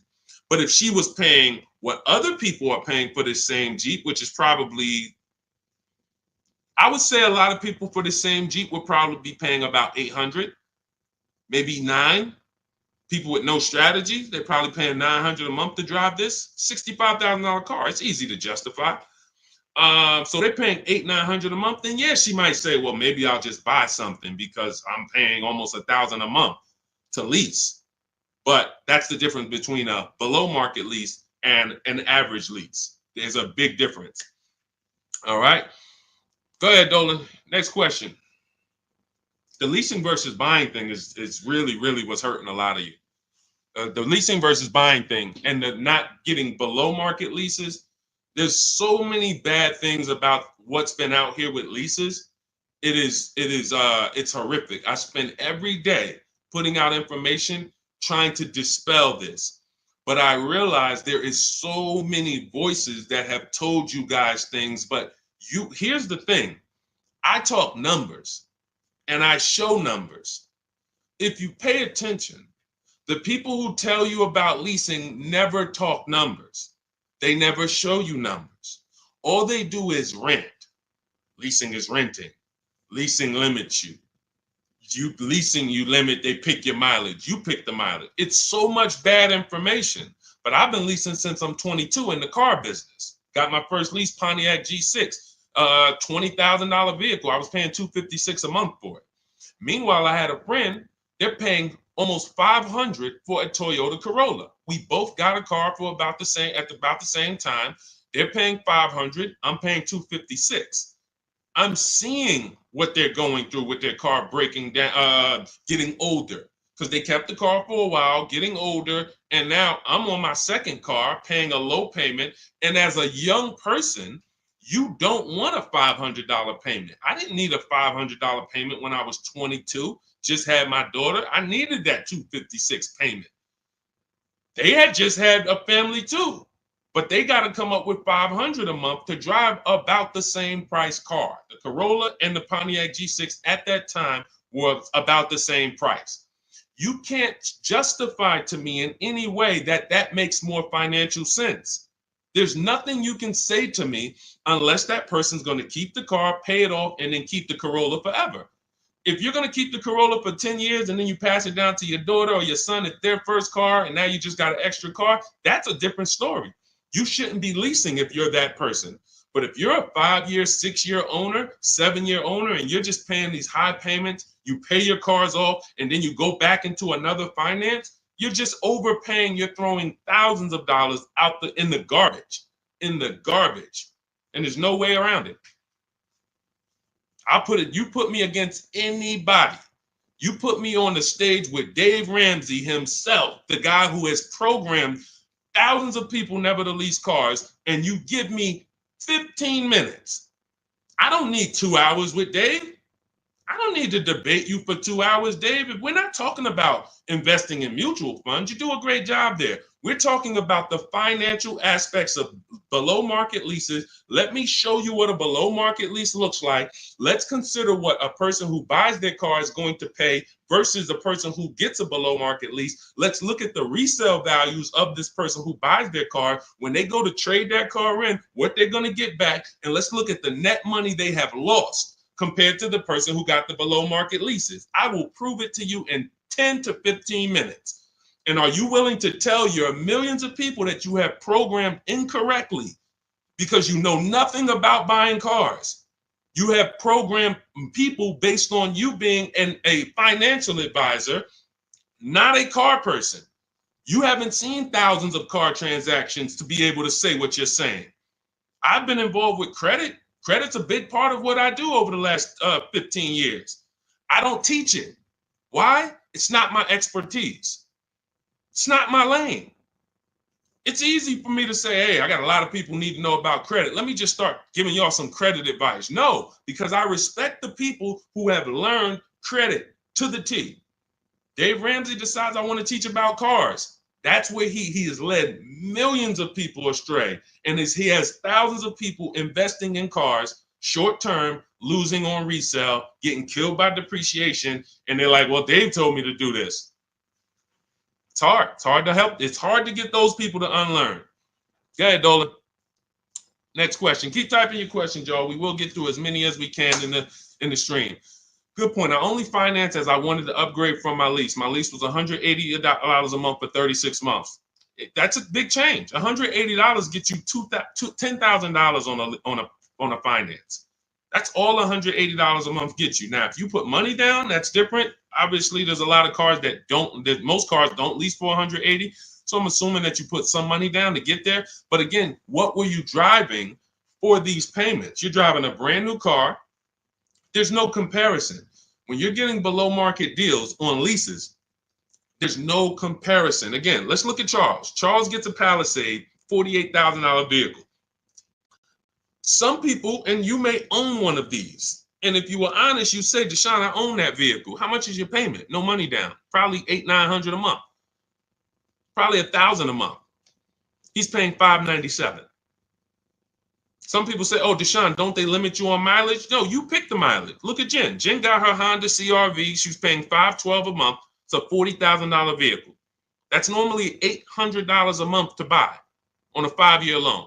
She's paying $512 a month, and then she upgraded the mileage from $12,000 to $18,000, and her payment went from $512 to $563.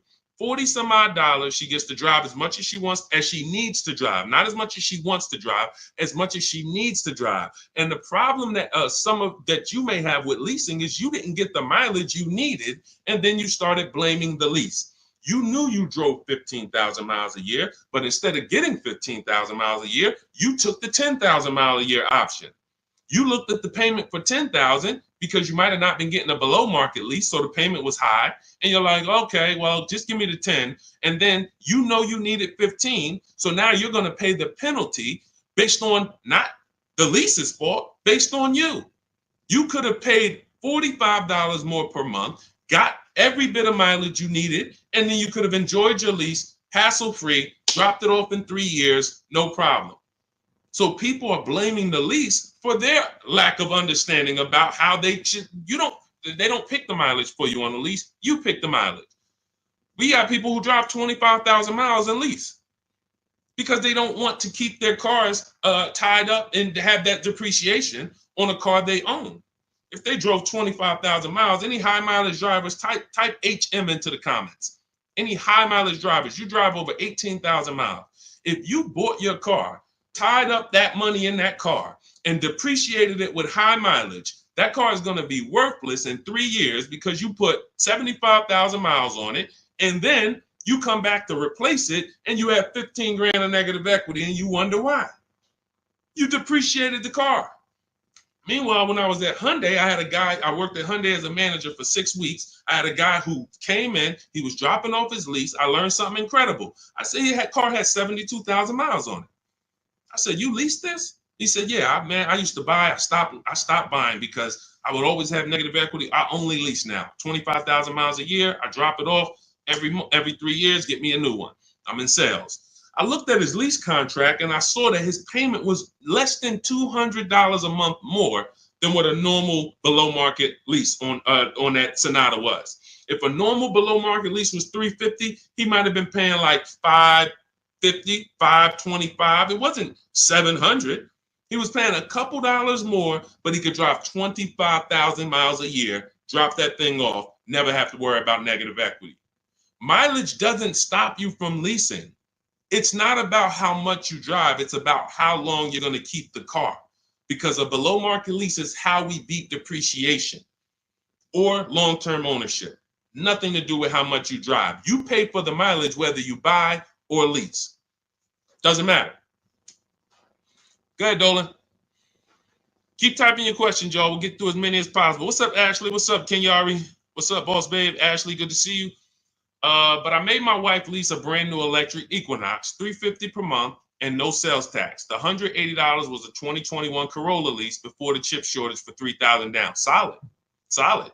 These are the things that you don't want to get away from until you're ready to keep a car long term.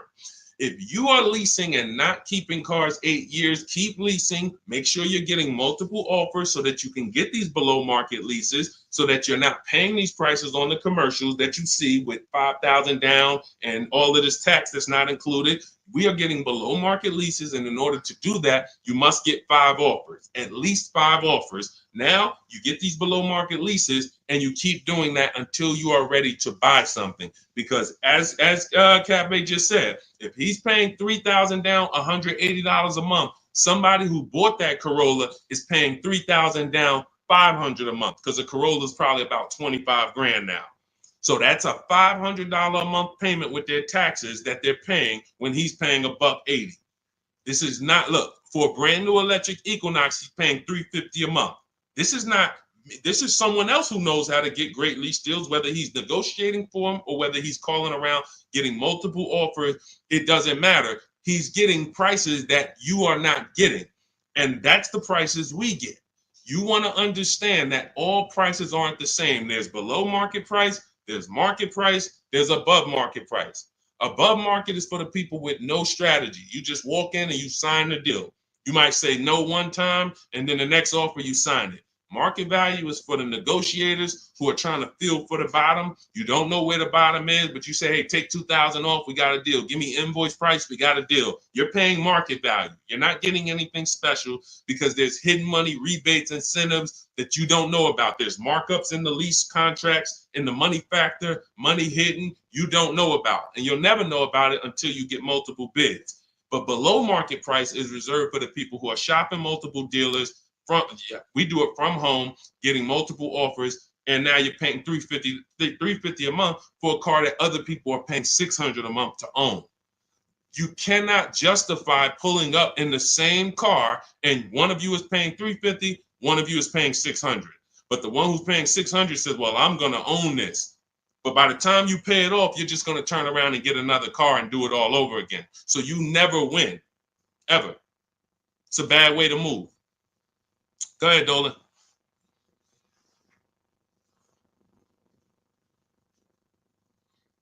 What's up, Ray Johnson? Do you need to... Hold on. Do you need to know all the bells and whistles?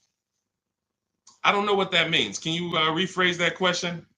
Let's type it in another way because I don't know what you mean by that. Can you elaborate? What about the people that drive high miles? You should still be asking yourself, how am I going to beat depreciation? The first step in my process is to determine what I'm going to do to beat depreciation on this depreciating asset I'm buying. So if you're a high mileage driver, you drive more than 18,000 miles per year, you're depreciating your car so rapidly that in 5 years, you're going to have, call it 100,000 miles plus on the vehicle, but your loan does not move that fast. Most of your loans are going to move this way, but your depreciation is moving like this because you are just using the heck out of the car. This is point and proof that you pay for usage, whether you buy or lease. If you bought a car and put 100,000 miles on it, you do pay for that.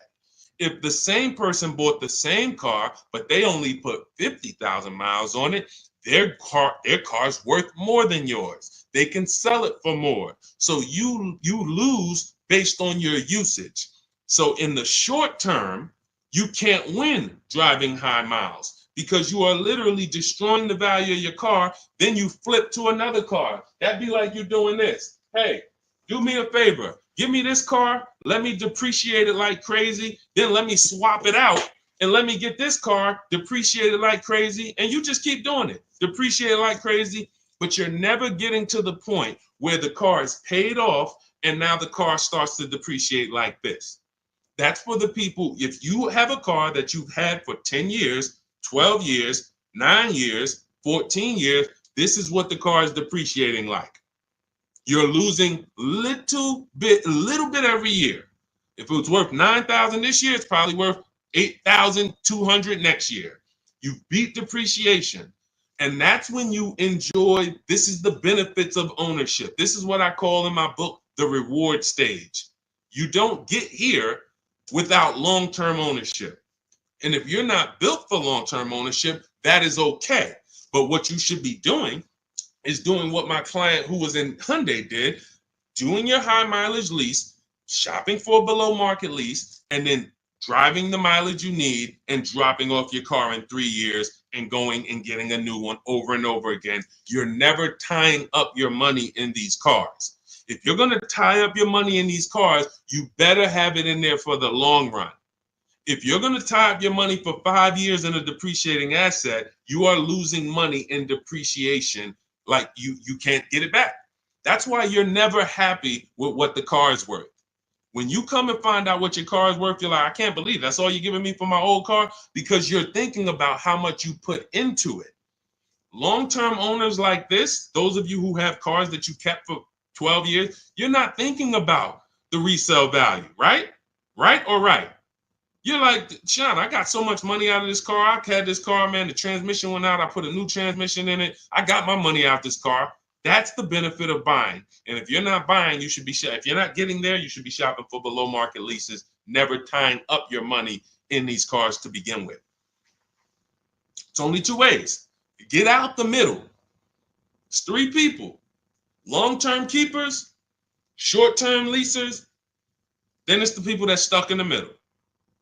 You buy your cars, trade them in. You lease the car, you buy the lease.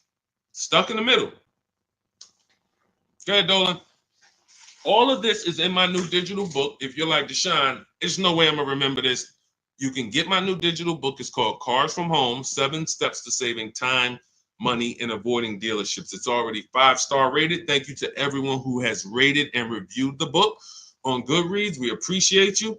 You can get your copy. It's normally $97, but for the next 30 minutes, you can get your copy for $24, which is 75% off if you get to my TikTok bio, my Instagram bio, the YouTube comment link, or the Facebook comment link before the 30-minute timer hits zero. After the timer hits zero, price does go back up to $97, and it's worth every penny of $97. This book will be the top 3 most valuable books in your library. And when I say valuable, I mean the books that save you money.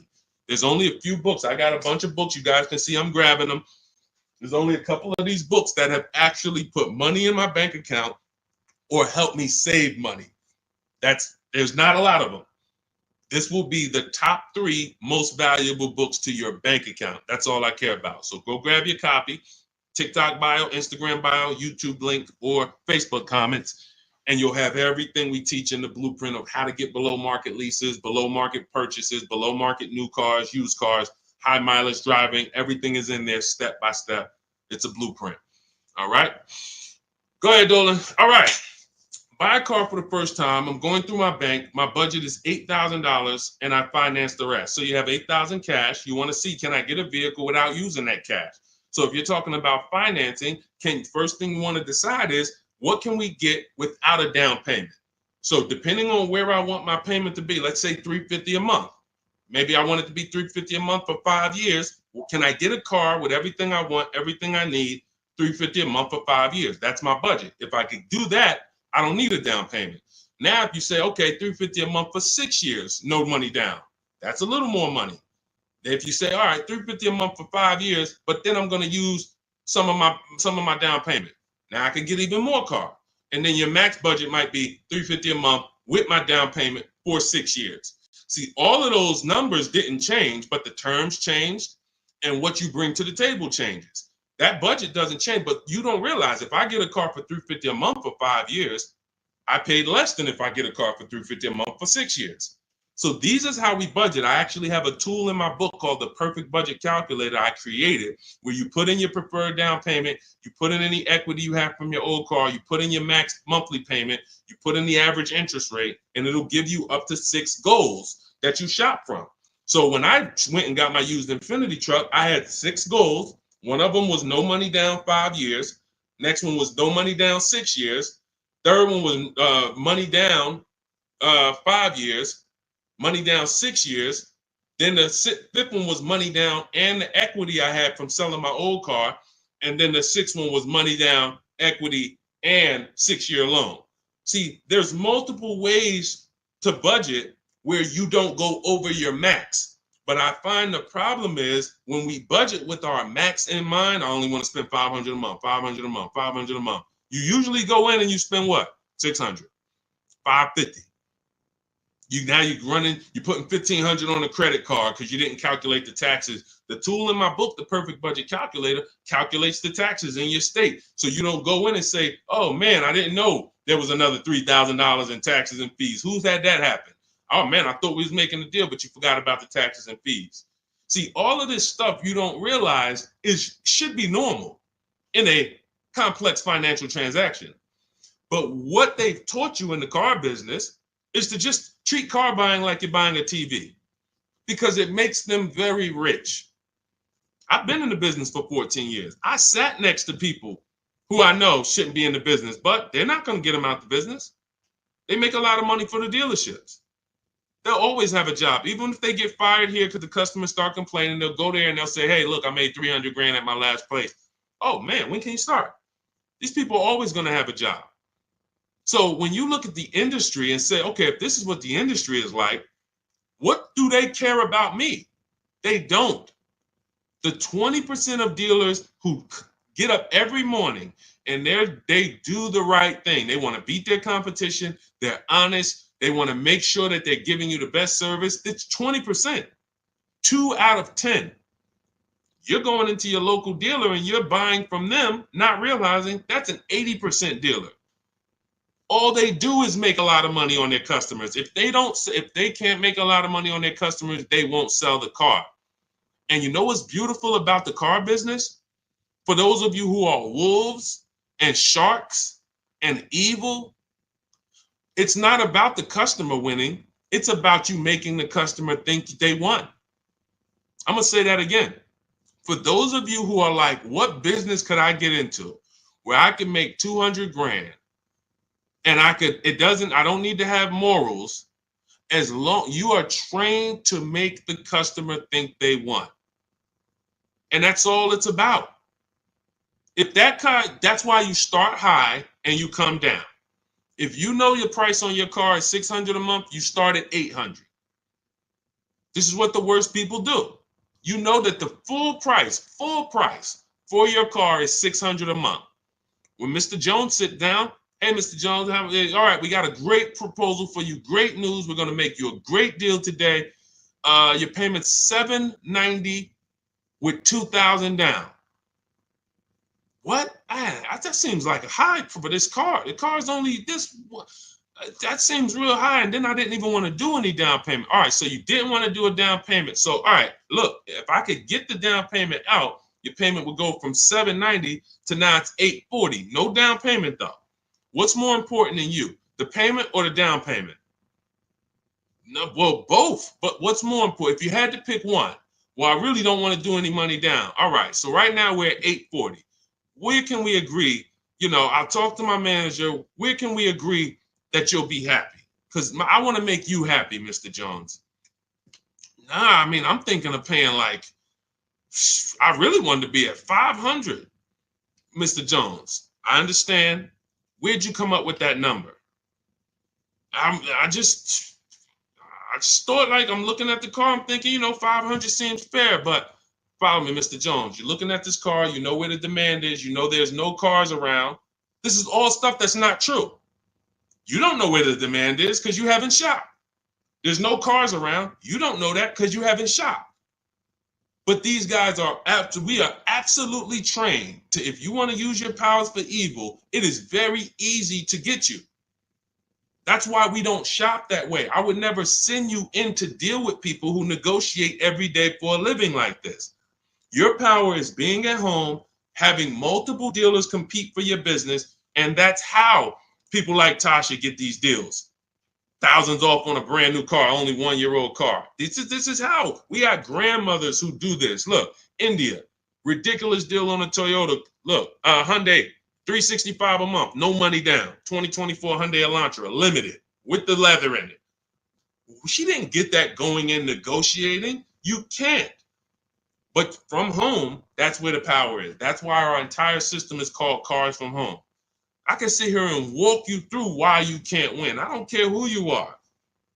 So when I'm telling you, you have to change the way you shop. When people say there's no deals, they're right. To you, there's no deals. To someone who doesn't have shopping strategy, doesn't know how to put dealers against each other, there are no deals. But to people like us, we've been making deals. Let me show you, Benita. Let me show you a pandemic deal. When people were out there thinking, no deals, Deshaun, this is so bad. When is the market going to change? Look, Benita, 2022, she leased her dream vehicle, a 2023 Kia Telluride. She put $600 down, drove off $600 a month. She gave him $600, drove off. No money down lease. People were leasing and buying these vehicles for $10,000 over sticker. I'm not on here to talk to you about hundreds of dollars. What do I care about hundreds of dollars? You think we're on here? You think we're getting together to gather you guys to talk about hundreds of dollars? That doesn't matter to me.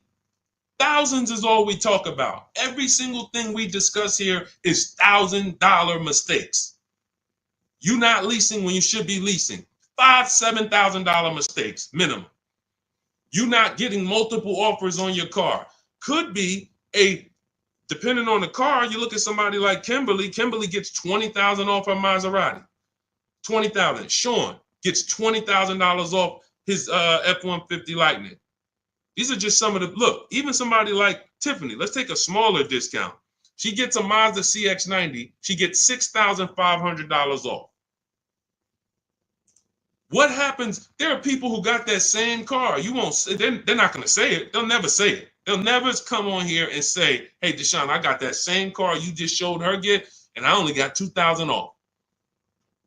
They won't say I overpaid by $4,500 because I didn't know this. But I'm telling you, I know this because I've been working with people around the country. So understand, we're not here to talk small numbers. When we're tapping in, we're asking you to tap in, lock in, so that you can actually keep thousands and thousands of dollars in your bank account instead of putting it in these cards or giving it to these dealers. That's it. So everything we discuss is out of my new book, Cars from Home, 7 Steps to Saving Time, Money, and Avoiding Dealerships. It's a 7-step process. Doesn't matter whether you're leasing, 7 steps. Doesn't matter if you're buying new, 7 steps. Buying used, 7 steps. You want to sell your leases, which who didn't know you could sell a lease? Put a question mark. Who didn't know you could sell a lease? Type a question mark in the comments. Question mark. Deshaun, what do you mean you could sell a lease? Okay, thank you. We're renovating with the jeans. Okay, look, Lynn, Brooke, Miss Tucker. Look. How much does that cost you? Not knowing, and we begin to teach people to do this during the pandemic because every single car was $7,000 to $10,000 more than it was truly worth. So a Jeep Grand Cherokee, I sold my Jeep Grand Cherokee for $28,000 after I had leased it for 3.5 years. 39 months, I leased it, and then I sold it for $28,000. The vehicle, brand new, was $35,000. Brand new, that Jeep Grand Cherokee Laredo that I leased for $330 a month, paid $330 a month for 39 months. I sold it for $28,000. CarMax won the bid, and I put $9,800 in my pocket. I helped my mother sell her lease on her Mazda CX-5 for $10,200 in equity she put in her pocket. Now, those equity numbers don't exist anymore. That was a once in a lifetime seller's market. Well, so far in our lifetime, so far, there's people who still want that. They still are basing, and you may know people who are like, hey, well, I'm gonna buy this car and I'm gonna flip it because I bought a 2019 Mustang and then I sold that Mustang in 2021 and got all my money back. Try that again. You're gonna lose everything. It's over. It's over. That was a limited inventory, global shortage, chip shortage. Everything's worth $7,000 to $10,000 to $12,000 more. Those who cashed out won. Those who cashed out at that time won big. You can look back over history, and I helped a lot of people do that. You can look at my videos. Some of my biggest videos, 5 million views, 3 million views, was how to cash out. People coming on there, yo, I just sold my lease. I made $7,000. Yo, I made 10 grand because of you. Yo, I sold 2 leases. I'm telling everybody during the pandemic, cash out, cash out, cash out, cash out. You won't be able to do this again. But there's still money to be made if you have equity in your lease. There's still $2,000, $1,700, $3,000, $4,000. Some of you low mileage people who you lease, but you only drive 5,000 miles a year. There's equity there. But you got to know how to get it. You got to know how to get bids. What's the process? And get we get bids from CarMax, Driveway, Carvana, Kelly's Blue Book Instant Cash Offer. What is that strategy alone worth? Just the cash out, just the equity assessment, step 2 in my process is worth. For those of you who trade in cars, that right there, one step out of my 7-step process is going to be worth thousands of dollars to you. So you can get my new digital book, Cars from Home, 7 Steps to Saving Time, Money, and Avoiding Dealership, and you can get it for 75% off. That's my welcome offer to you, but it's only for 30 minutes. You go to my TikTok bio, my Instagram bio, the YouTube comments, or the Facebook comments, click that link, and get your copy for 75% off. You won't even pay the $97 price. You'll pay $24, but you got to get there before the timer goes to 0, and then it goes back up to $97, which is worth every penny. Book's worth every penny of $97. It'll be in your inbox in 2 minutes. And make sure as soon as you get the book, you screenshot the thank you page, because the link to open the book is actually on that page. You open the book on that page, and I also email you a copy, but my support team's email is actually on that page as well, because sometimes you type your email wrong, you're typing fast, you're trying to hurry up and get it before the sale, and then you end up typing your email wrong. We can't send the book to a wrong email, so that you'll have my support team's email there. But this is the most serious thing outside of buying a house. There's nothing more serious to me. And some of you are not going to even buy houses. Some of you like, Deshaun, I'm a renter. I don't plan on buying. That means the car is your most expensive purchase. And you're going to do it over and over again. You might have 5, 10 of them in your lifetime or more. You lose $5,000 on every one because you didn't have strategy. That's a tough gig. That's a tough gig. I wouldn't want to be in that situation. And I'm not going to be. And anyone who's listening to me is not going to be. Go ahead, Dolan. Let's keep the show on the road.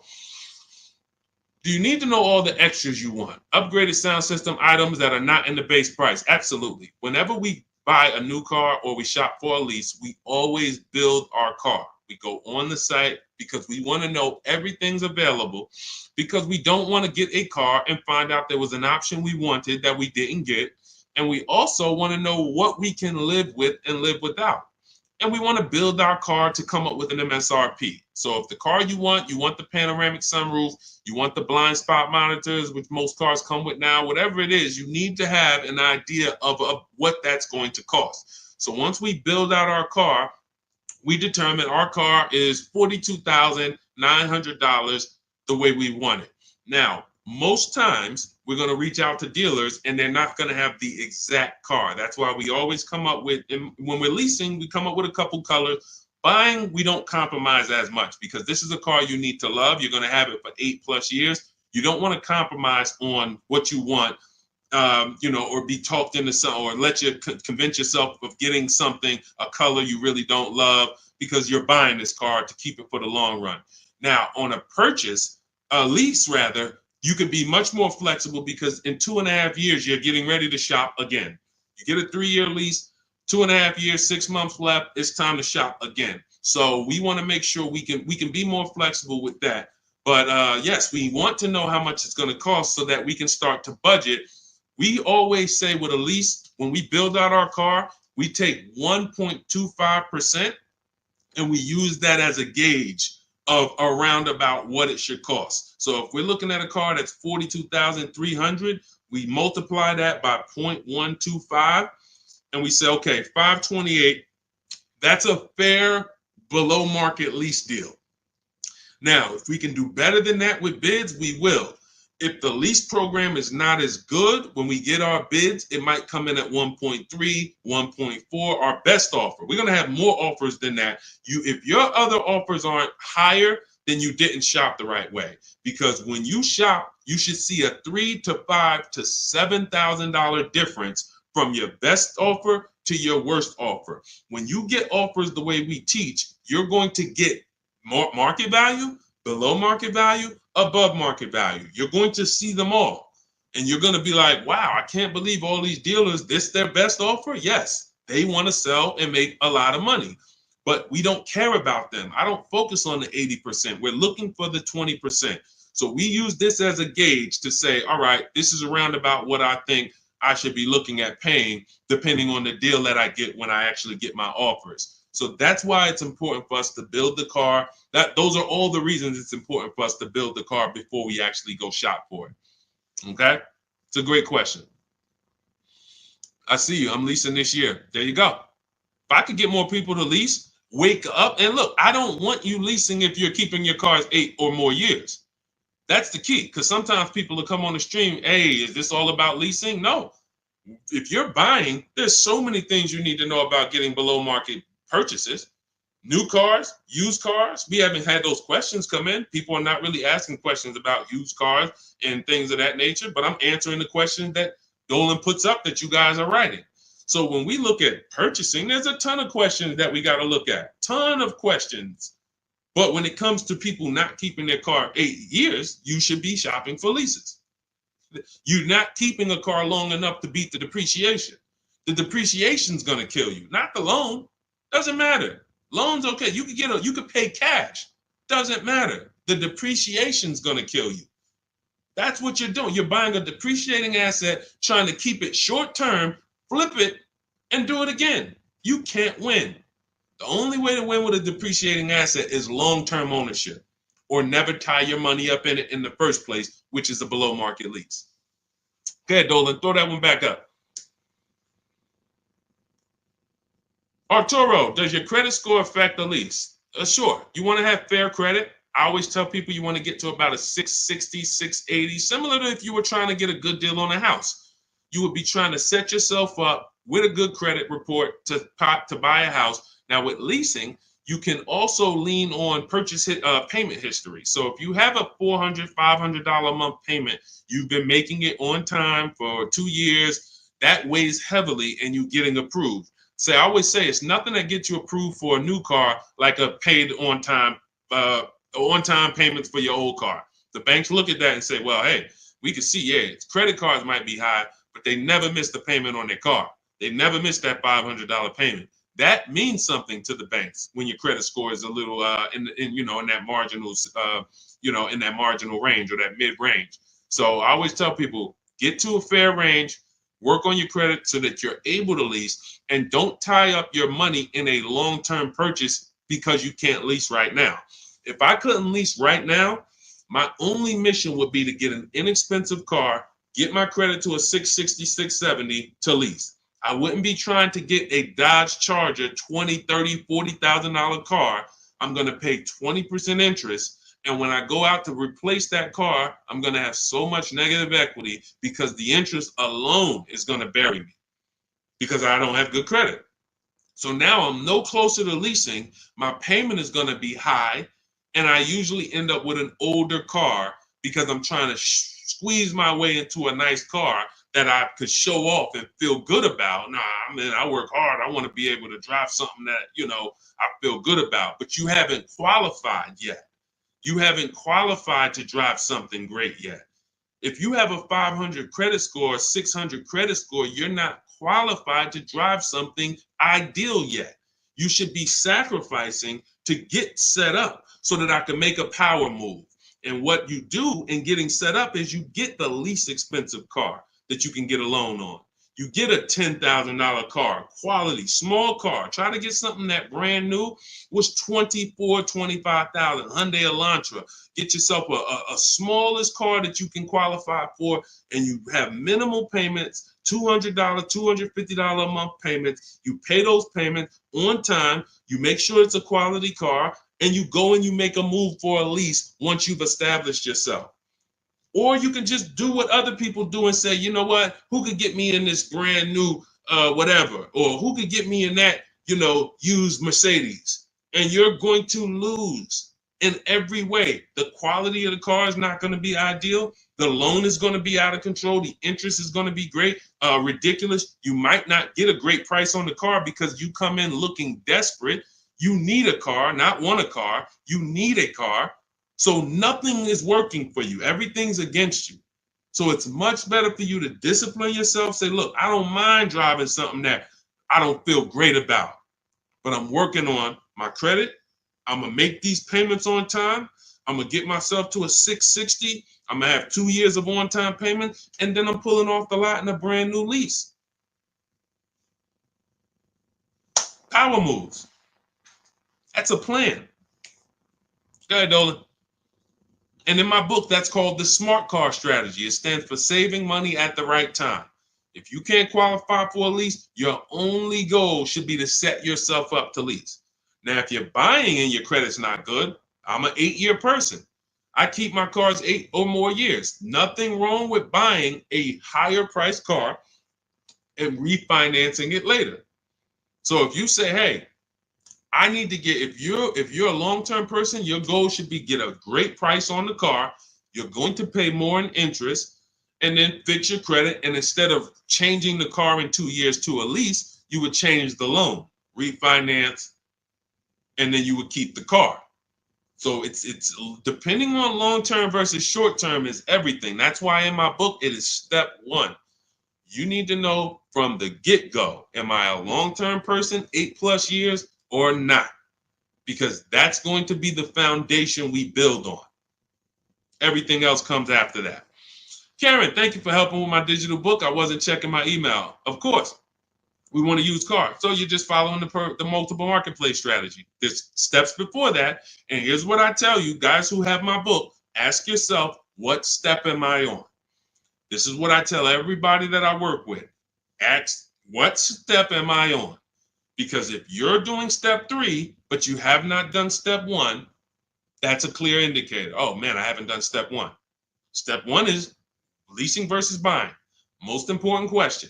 How are we beating depreciation? We go into deep. I show you lease scenario, purchase scenario, lease scenario, used car scenario, to make it very clear that if you set out to buy, but you should have leased, can't help you. You're lost. And I talked about that earlier. We ran Zafrina's $579 a month payment versus what a new car would cost her, which would be $900 or $65,000 car. That would have been $1,100. Or a used version was $800. So you can't compare that. If you go out and you get a great deal on a purchase and your payment's $700 a month, then that means that lease payment probably would have been $400 a month. There's no way to, how do I get out of this? You shouldn't have been in it. That's why this is step 1. So what was that question? What was that question? I don't even know how I got on that. Oh, you said I want a used car. Yeah. So so you want to ask yourself, where am I at in the process? Because we're not in the market until step 5. Step 5, we're in the market. That's when we're on our marketplaces, shopping, narrowing it down. We have specific ways we narrow down used cars. This is not just general information that you could find on social media and you Google it, how to buy a used car. Yeah, good luck. That stuff means nothing. Car salespeople are been watching those blog articles for years saying, okay, this is what they're coming to do. Don't tell them you have a trade-in. Okay, good. Stuff has been around for 20 years. What we're doing is we're narrowing it down when we get to step 5, based on title history, service records, accident history. Then we're narrowing it down and we're coming up with our top 5 choices, top 3 to top 5. Then we're verifying who has bogus fees, who put one price online that they're not going to honor. So all of these This is my top 5 list, but some of these might be fake prices. So we need to verify that. And then we're going to get the new car price to find out what the true discount was. How much was this vehicle brand new? When I bought my Infiniti truck, I narrowed it down to 4 choices. They were all white, between $30,000 and $32,000. Sounds similar. They're not. You're looking at 4 white Infiniti trucks between $30,000 and $32,000. Similar miles, all 2020s. They were 3 years old at the time. Looking at all 3, whoa, these vehicles look similar. Once I got the brand new price, I found out one of them was $46,000 brand new. The other one was $48,000 brand new. The other one was $52,000 brand new. And the one I ended up getting was $54,000 brand new. Big difference. See, so what seemingly was close was nowhere near close. The furthest apart was 54 to 46. It's an $8,000 difference between the least expensive one and the most expensive one. But without the brand new price, you don't know that. You're choosing the wrong vehicle, thinking, oh, I got a good deal. No, the good deal was that other one that you didn't pick because you didn't have the brand new price. So that's step 5. But we got plenty of things we do before that to verify the DNA of the vehicle, check the data. And look, let me be clear. It takes me 90 minutes to buy cars. I'm not putting a system together that takes days. I'm not going to do it. It's not necessary. Choosing your vehicle, that might take you days. Going and looking at cars, test driving, that might take you days. Deciding what you want. We call that shopping. That's a step in my book. Shopping, not buying. That's deciding what you want. But once you know what you want, 90 minutes. Now, first time you use our system, it might take you 2-3 hours because you're just learning. You're overthinking. Haven't trusted our process yet. That's normal. But once you see, wait, this is simple steps. I'm going to websites, putting information here, looking at this. This is stuff a high school kid would do. If I could teach a high school kid to buy a car, it'd be easier than some adults because they don't have to unlearn much. Adults, it's like, hey, but I don't have to go into the dealer. You know, hey, Deshaun, I went into the dealer and this is what they said. Deshaun, my dealer called me and they said this. Well, when did I tell you to talk to the dealer? I thought you were coming to use our system because you didn't want to talk to the dealers. Yeah, you're right. See, that's overthinking. Now, that doesn't mean you're going to lose because we got a lot. That's how a lot of people come. You're trained to do things one way. You have to unlearn that.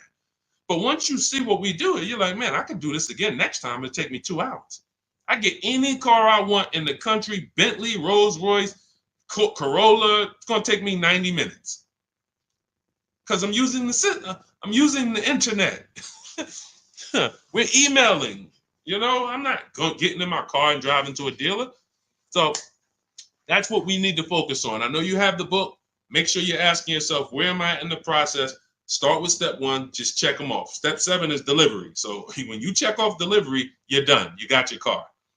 All right. Everything that I'm teaching is in my new book. It's called Cars from Home. It's a digital book. It's called Cars from Home, 7 Steps to Saving Time, Money, and Avoiding Dealerships. You can get your copy for 75% off. It's part of my welcome offer. It's normally $97.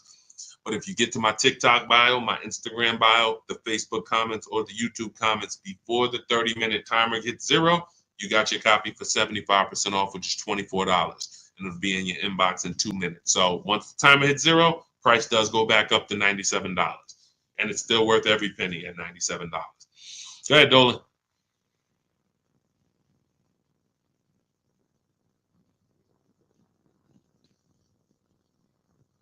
Dolan, you there?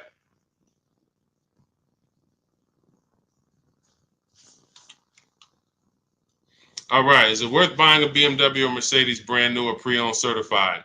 That's a matter of budget. As long as you're going to keep the car 8 years, the only difference between a new or used purchase is budget. And if you can afford both, now it's about your values.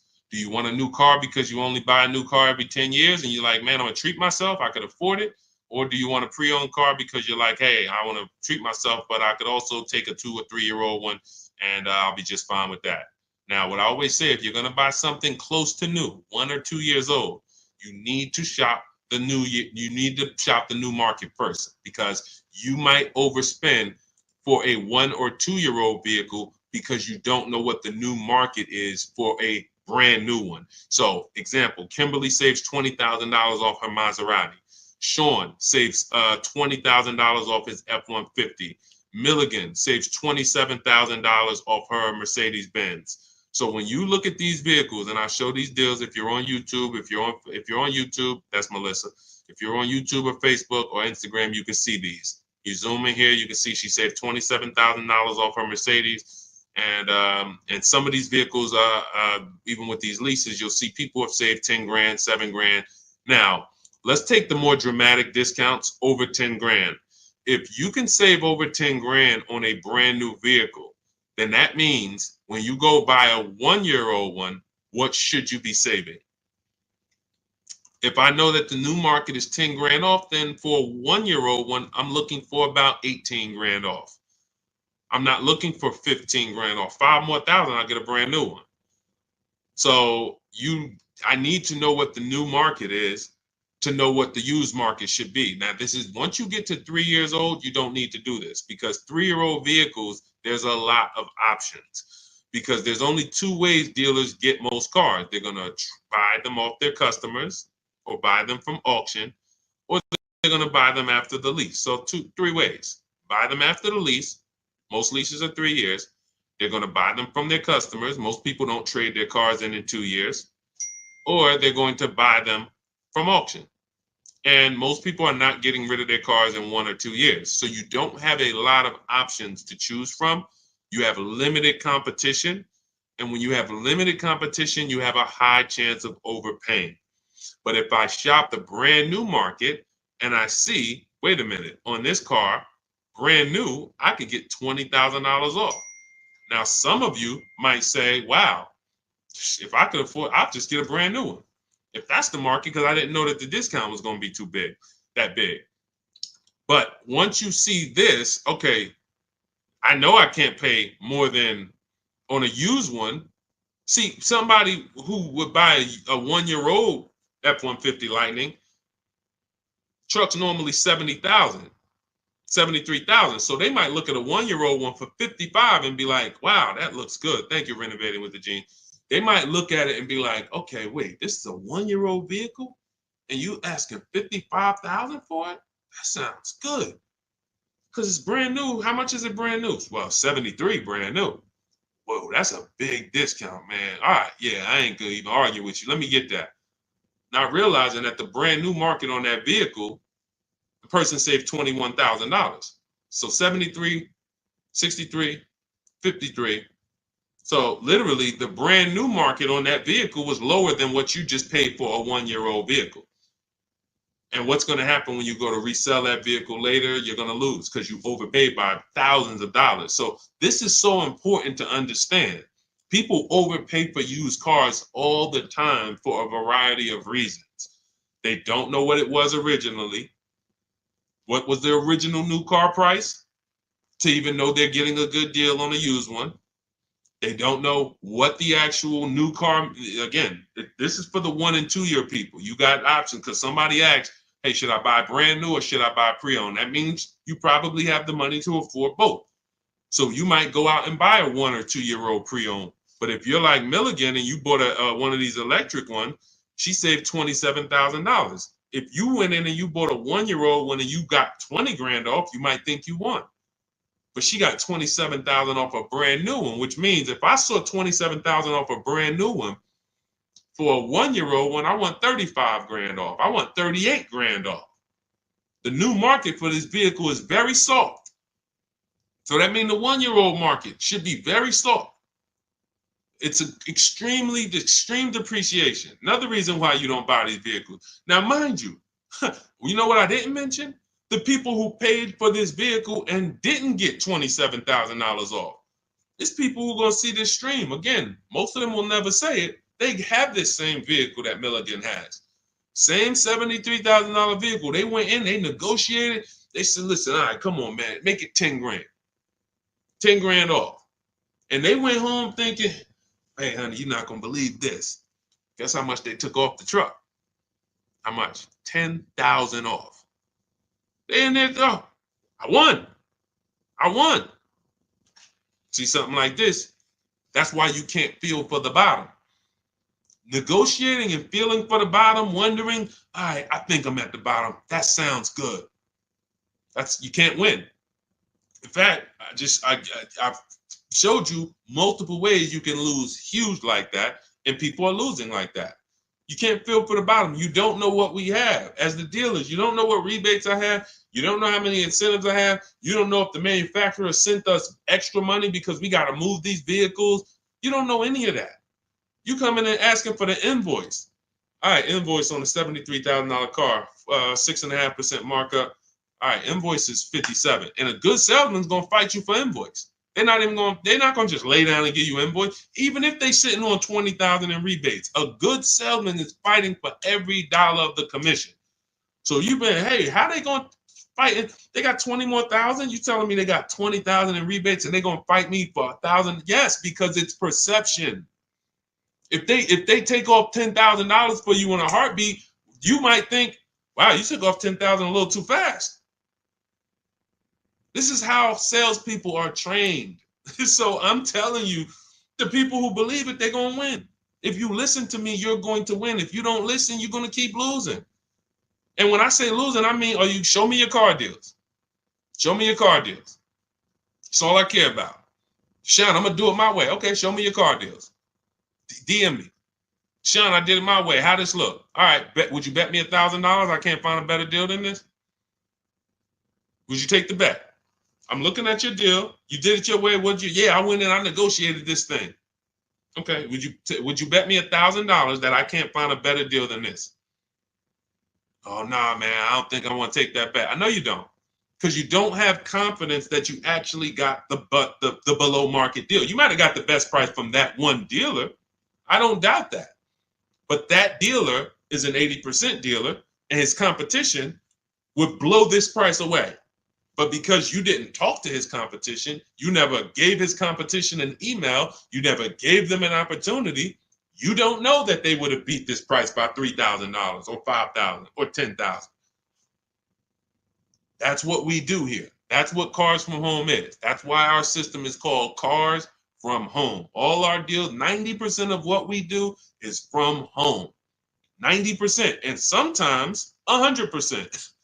Only time we can't do 100% is if a dealer doesn't deliver or we're buying a used car. Used car, we must go to the dealer. We must test drive that. That's our last step in our process before we lock the deal up. We cannot, but we've had tons of people who never left their house. I have a couple of them on here. Delivered the car. Let's see, we got people on here. Leasing process went quick. Sent the email. Anyway, I could pull up a bunch of people who just did. That's simple, because dealers this is 2024. Like, people think Carvana is the only place that delivers cars. There's plenty of dealers, especially the 20%, that'll bring the car right to your doorstep. Look, about 5 days I walked out. Yeah. Anyway, all right. I think we've done enough. Look, everything that we've taught today is out of my new book, Cars from Home, 7 Steps to Saving Time, Money, and Avoiding Dealerships.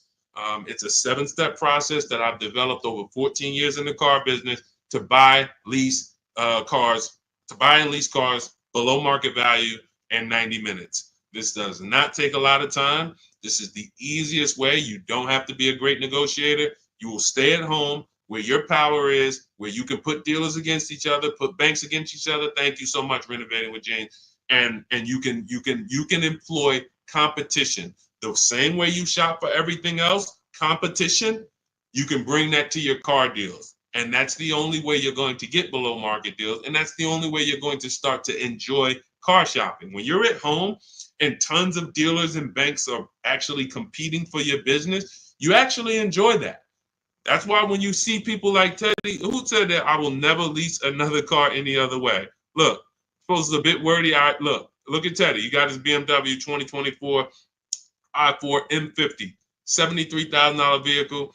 His best offer was $856 a month, which is a 1.16 lease. His highest offer was $1,123 a month from another dealer. His closest dealer, his local BMW dealer, was where was it? Look, the dealer closest to me was $986. His closest dealer that he probably drove by and saw the car and said, man, all right, I'm gonna work with them one day. $986 a month. He ends up paying $856, over $130 less than his local dealer. But he did it from home. And he said at the beginning, I will never, I repeat, never lease another vehicle any other way.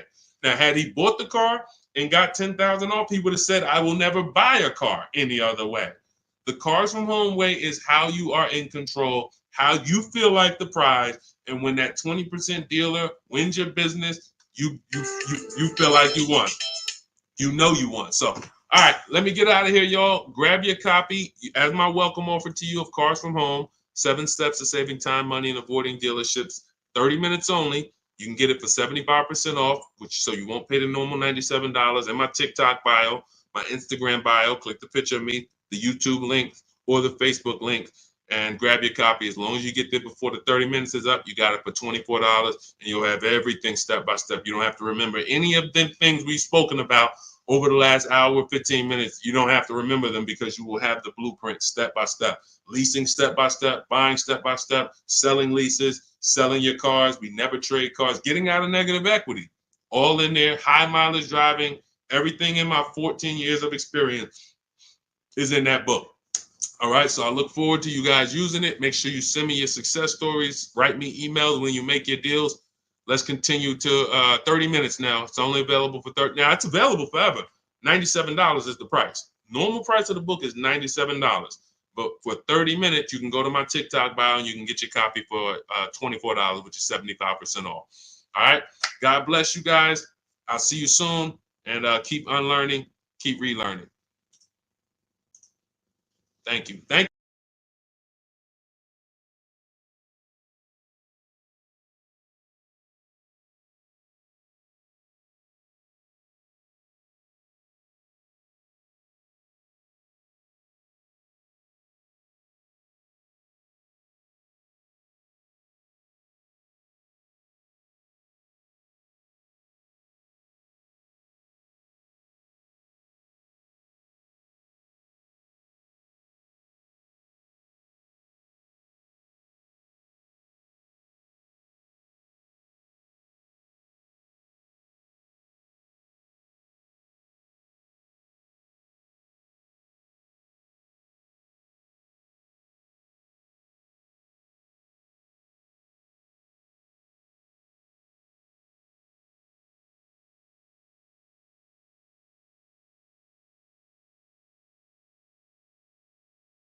Cynthia Page, good to see you. But the first thing I want to do is warn everybody to tell your friends, sell their electric cars. Show them the video. Show them why. Because this guy just said to me, no, I really think electric cars are always going to have their place. What's going on? Good to see you, Isaac. I appreciate you. And could everyone share this broadcast if you're a sharer? I realize everyone's not a sharer, but to the sharers, could you share this broadcast? Shout out to you. Warn your friends that if Donald Trump gets in, he's already said he's going to make sure we could always have gas cars. That's good. I like a gas car. I haven't bought an electric car yet, but a lot of people have.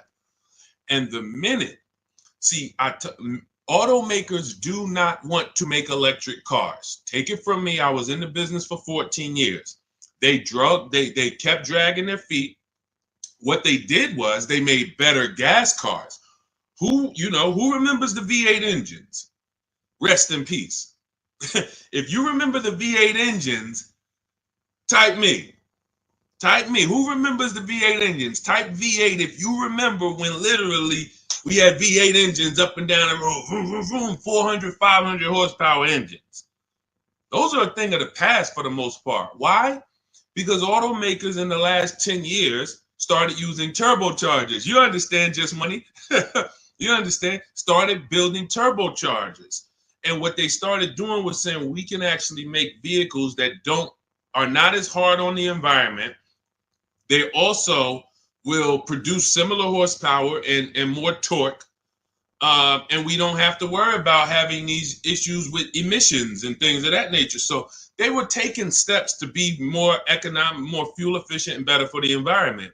Now here comes the mandate to make half of the new cars electric by 2030. It started out as 2035. I don't know when it moved to 2030. The point is, 17 million new cars are sold a year. So 17 million new cars sold a year. That's a lot of cars to try to produce electric cars. That's why we got fires. I just asked Joseph Tepte. He saw the video. Who saw the video of the Tesla burning up the guy's house a couple days ago? Charging in his garage, whole house burns down. Why don't they want to make these cars? Too much liability. Too much liability. If they can escape that, they'd love it. They'd love to go back to 2019, not worrying. Let's just make some hybrids and let's make some fuel-efficient cars with turbochargers and things of that nature. What does that do for electric cars? The minute Donald Trump gets in, he announces gas cars are here to stay. Don't worry about it. Everyone's electric cars are going to be worthless. Your electric car that was worth 30 is going to be worth 20. You're going to lose 10 grand one day. Legislation changes things.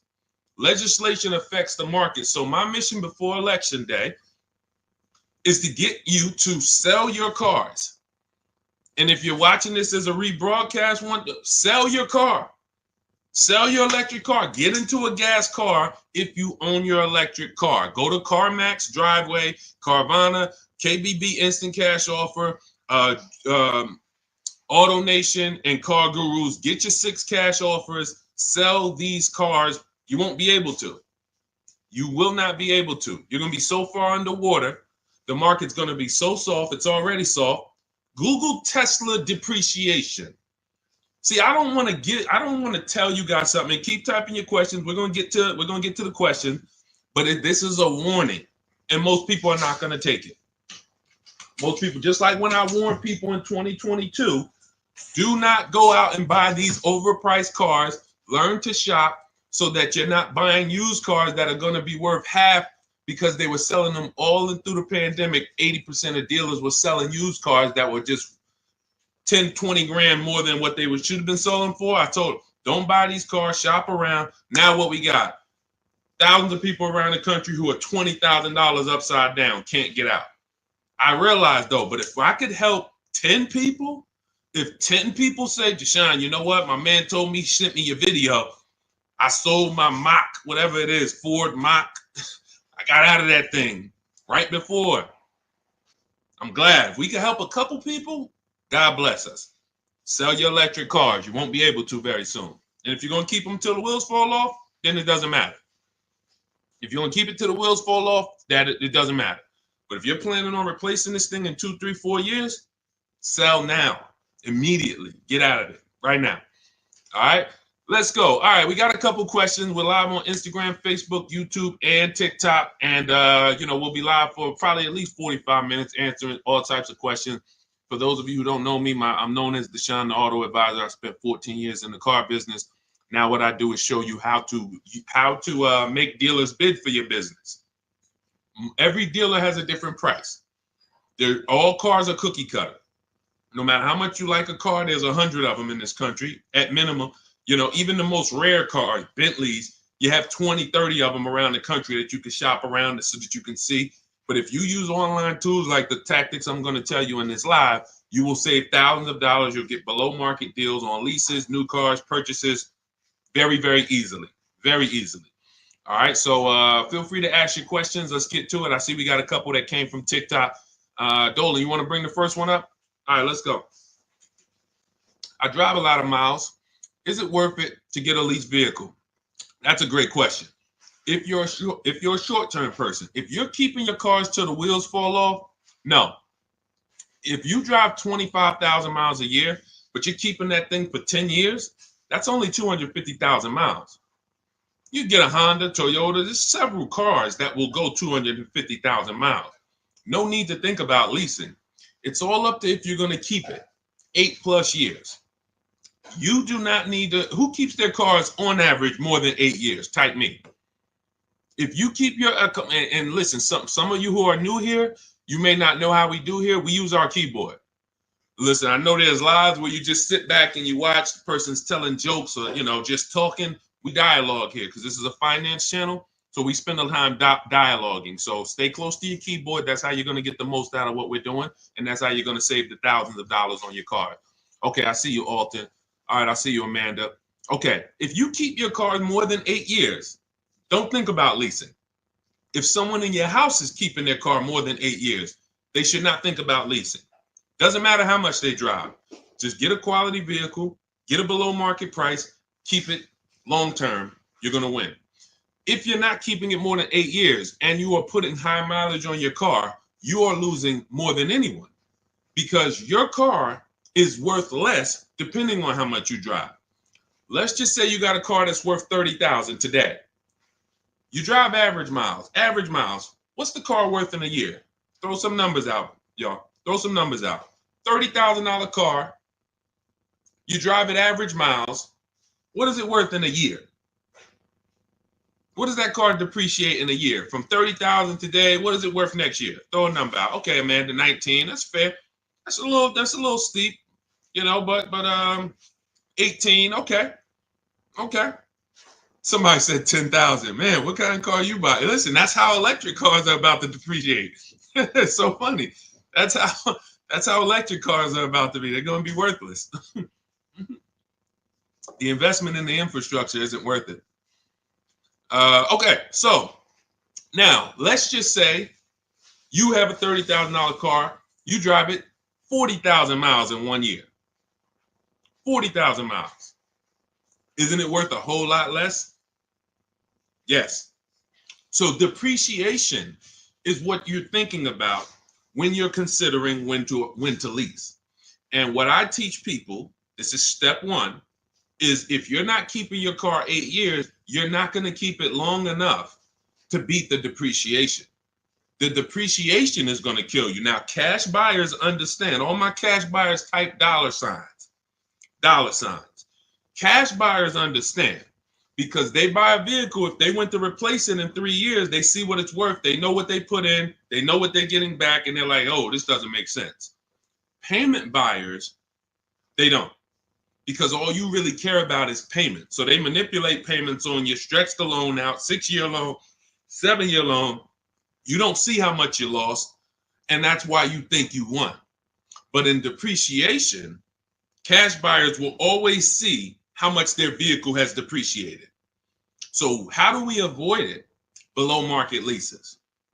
In the short term, if you are not keeping your car long enough to let the depreciation cool off, then you should be shopping for a below market lease. Now, let me show you what a below market lease looks like because you may have never seen one. I'm sure you've seen lease commercials, 3,000 down, 4,000 down, plus tax, all of this. But this is what a below market lease looks like. You take, let me do an average vehicle. Let's take Raphael. This is a Jeep Grand Cherokee. Pretty popular vehicle, common vehicle. 45,000, let's call it a $46,000 vehicle. She got it for $549 a month. 1.19% of the MSRP, no money down. She gave him her first month's payment. She drove out of there. That's a below market lease. Let me show you another one. Look, India. She got a new Hyundai Sonata Elantra. 2024 Hyundai Elantra Limited. 36 months, $365 a month, no money down. That's a below market lease. So the key, there's 3 prices, whether you buy or lease. There's 3 prices you can pay. Market value, that's for negotiators. They're going to feel for the bottom. They're going to try to get to the bottom, but they won't ever know the bottom. So they're going to pay market value. Above market values for people who just can't negotiate at all. You just kind of close your eyes and can't wait to get it over with. And then below market value. Now, how do we get below market leases and purchases? Competition. Very simple. Competition. Putting dealers against each other, buying cars like we buy TVs on Amazon, multiple offers, multiple options while we sit at home and let people bid and compete for us. That is below market shopping. Now, that's everything I teach in my new digital book. It's called Cars from Home, 7 Steps to Saving Time, Money, and Avoiding Dealerships. It's already 5-star rated. You can Google it. You can get a copy of it as part of my welcome offer for 75% off. It's normally $97, worth every penny. You can see all the reviews. But if you get to my TikTok bio, my Instagram bio, the YouTube comments or the Facebook comments before 30 minutes is up, you can get yours for $24. That's 75% off. So you go activate your link, click the link in those bios or in the comments, and you can get a copy for 75% off. And you'll have everything I teach in a step-by-step way to getting these deals. But for sure, to just sum up your question and keep typing your questions, everyone, we'll get to as many as we can. If you're not keeping your car 8 years, you should be shopping for a below market lease, no matter how much you drive. Only caveat is if you're doing Uber or something where you can't predict your miles, the more miles you drive, the more money you made. That's a different structure. But it's just if you're in a sales job or you're a realtor, no question about it. Leasing is for people not keeping cars 8 years, as long as you get a below market lease. Go ahead, Dolan. Next question. I see y'all running up the likes on TikTok. Shout out to everybody double tapping the screen. Let's go. Every time you hear something you like, if y'all keep double tapping the screen, y'all keep running those likes up. We appreciate you.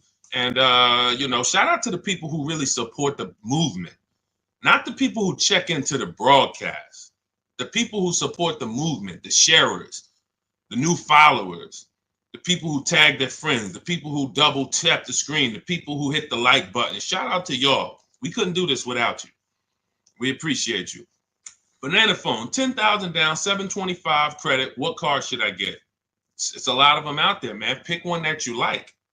And first things first, decide how are you already have the credit to buy or lease. I would really consider, see, that 10 grand down is how people, that car, if you don't buy a car right, which means you lease it, you buy it, but you should have leased, that 10,000 is going to be absorbed into that car. It's literally going to be sucked from your bank account into the car. You're not getting it back. You're not getting it back. So I'll give you an example.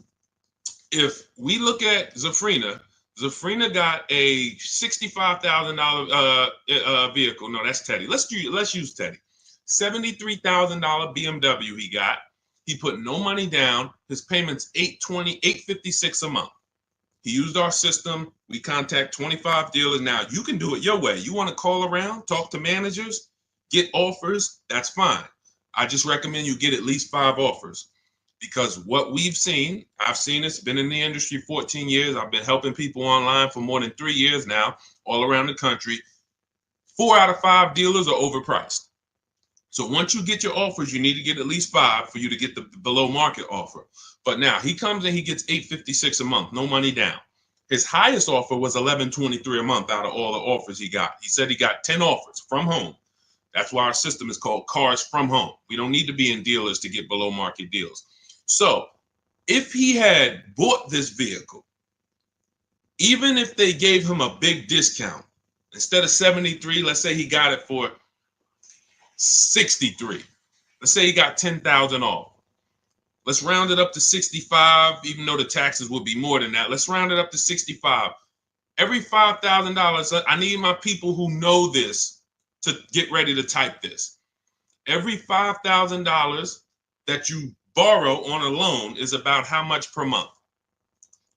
Every $5,000 that you borrow on a loan, and I'm going to hop on Instagram because I want to see these comments. Thank you, Anthony Austin. Shout out to the people who tapped in. So check this out. If it's $100, it's $100 per month.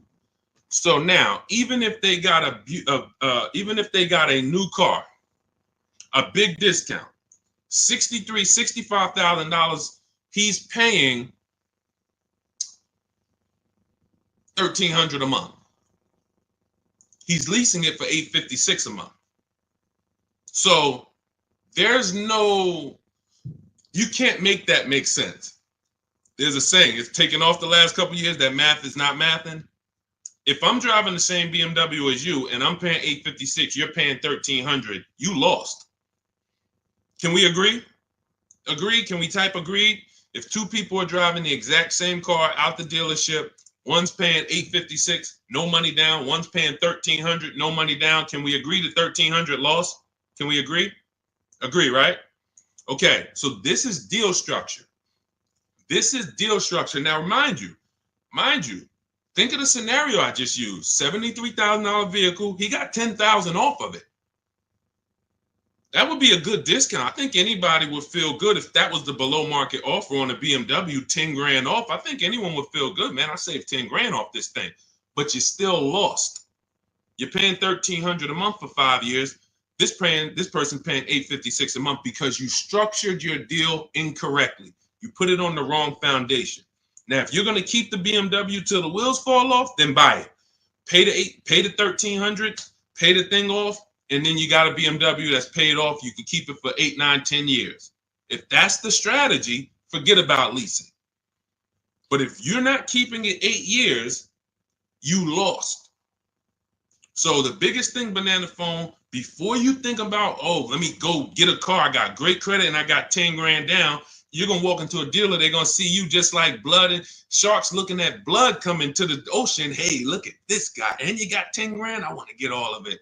I'm going to get everything out of your bank account I can in the shortest amount of time I can. So instead of you doing that, you slow down. Decide, am I keeping this next car 8 years? If not, I should be shopping for a below market lease on whatever I want. And take the time to go look at cars. Take the time to go look at cars. Go test drive cars. You're about to go spend, you're about to make a 5-figure decision. Don't make that decision in a rush. Who'll go into the mall and let them rush them? I wish I would go into the mall to spend $30,000 and they rushing me. Hey, we close in a couple, come on now.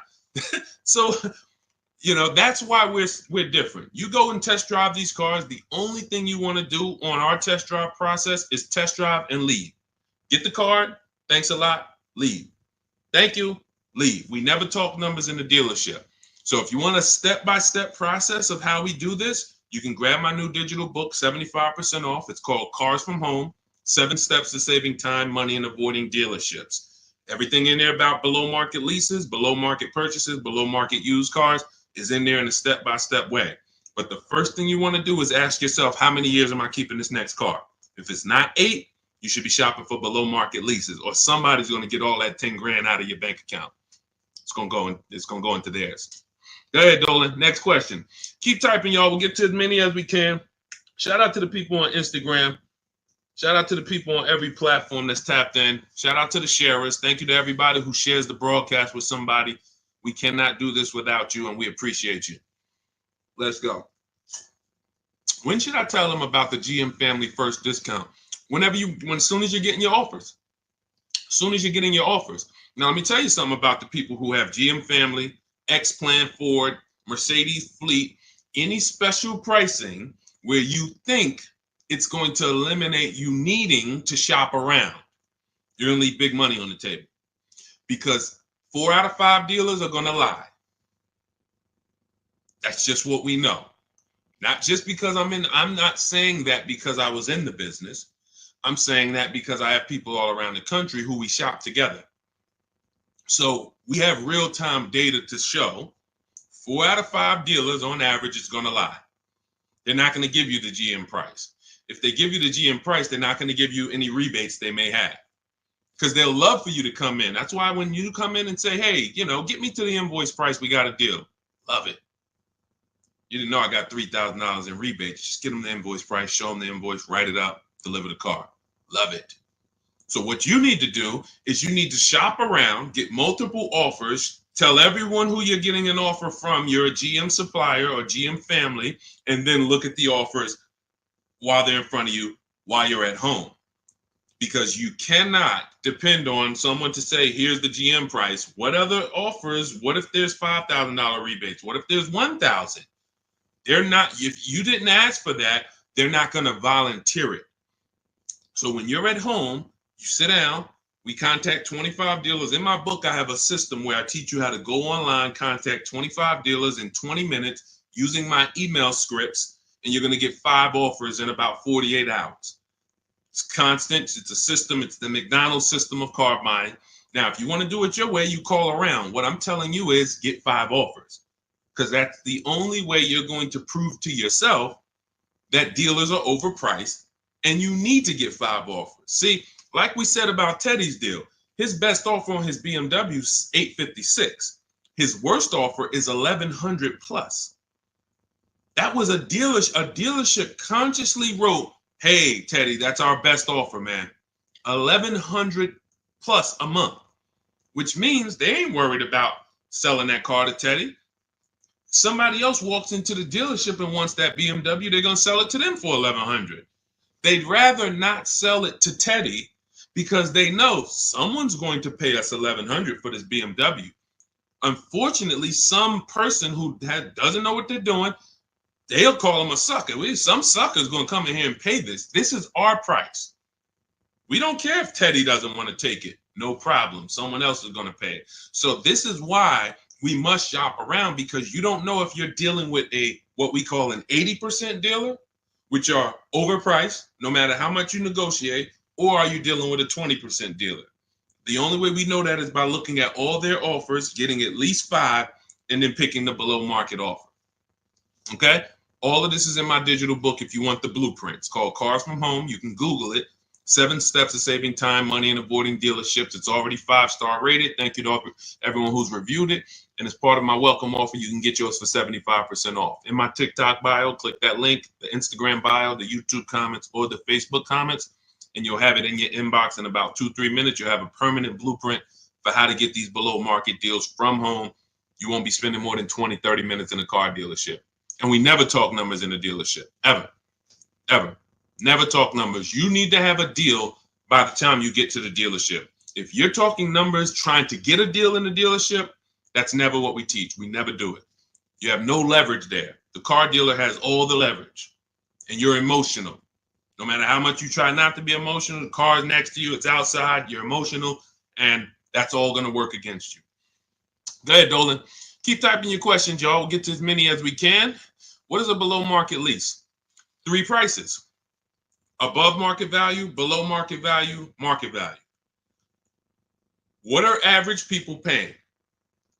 That's not a deal. If you walked into anything, anywhere, and you paid what most people pay or the average price paid, it's not a deal. It's average. Now, if somehow you don't know what you're doing and you're able to get hit with an offer that is above market value, whether it be, they're charging fake fees, or whether it be they're charging a market premium, or whether it be most people get a $5,000 discount, you got no discount, you paid above market value.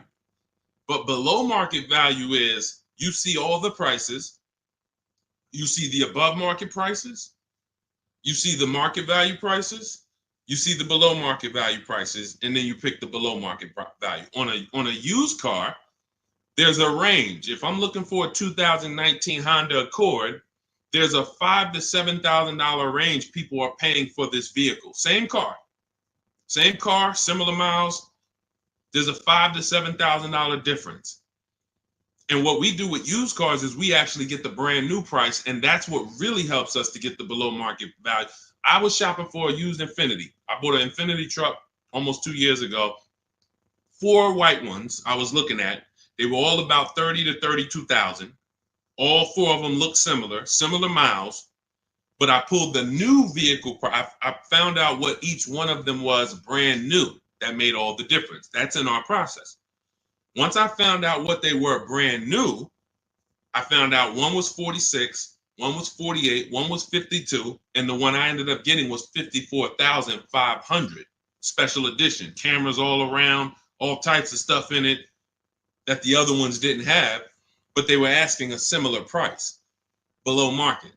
So for that, there's steps to get below market pricing. Below market doesn't happen because you want it to happen.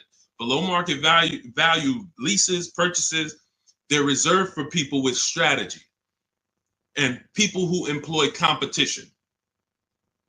You don't get below market deals by negotiating for them. It's competition.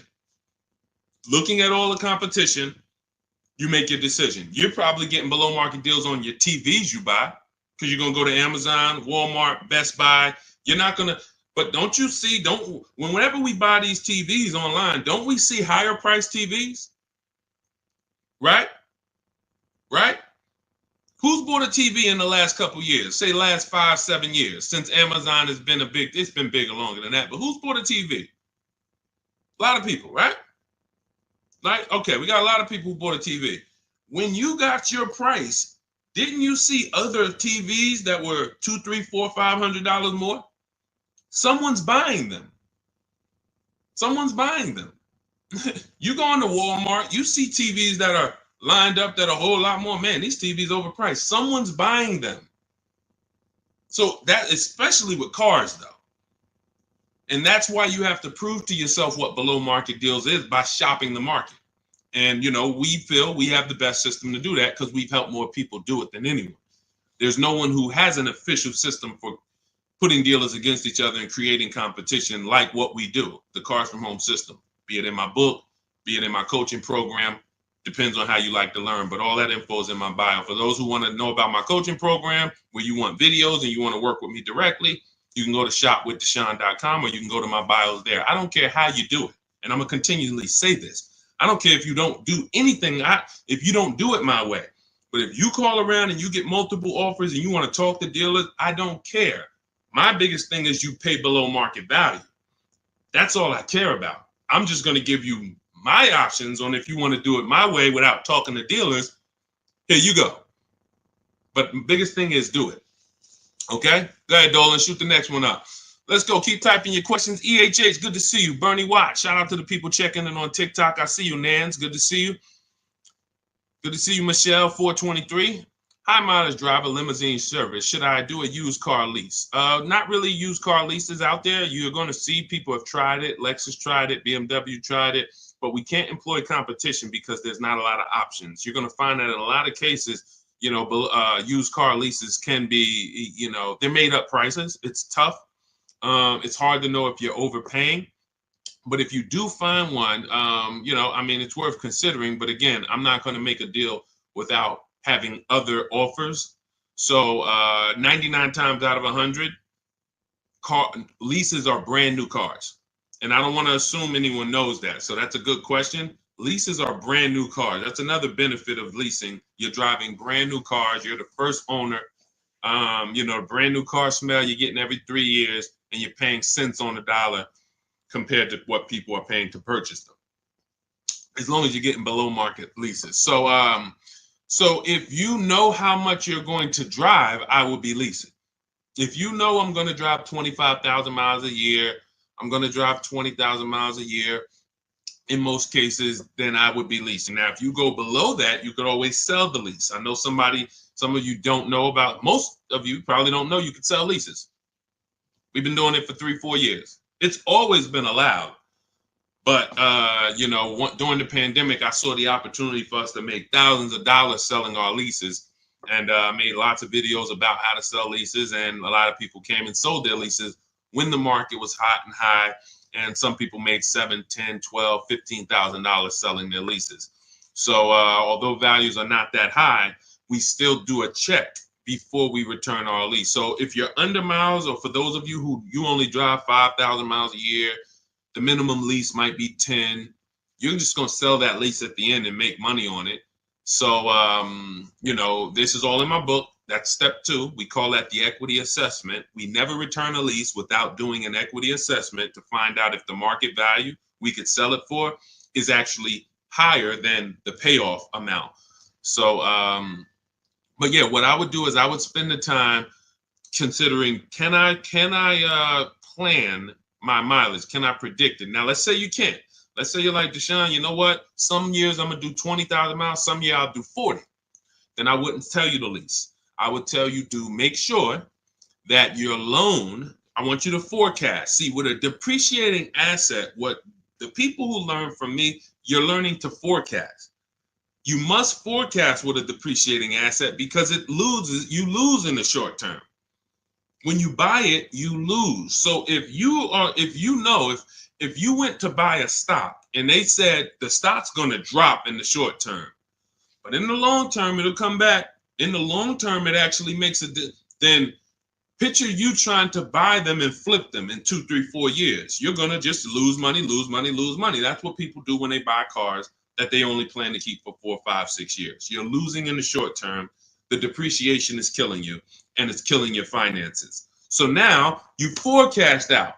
How long am I going to keep this car, this limousine? You might say, all right, 4 years, I'm going to turn it. Your loan shouldn't be more than that. You should always, and this is for Uber drivers, Turo drivers, people who can't predict their mileage, always plan to take a loan that by the time you go to replace the car's paid off. Because what a lot of you are doing is you're taking regular loans, like average people like us, 5-year, 6-year loans. But you're not an average person. You're running a business.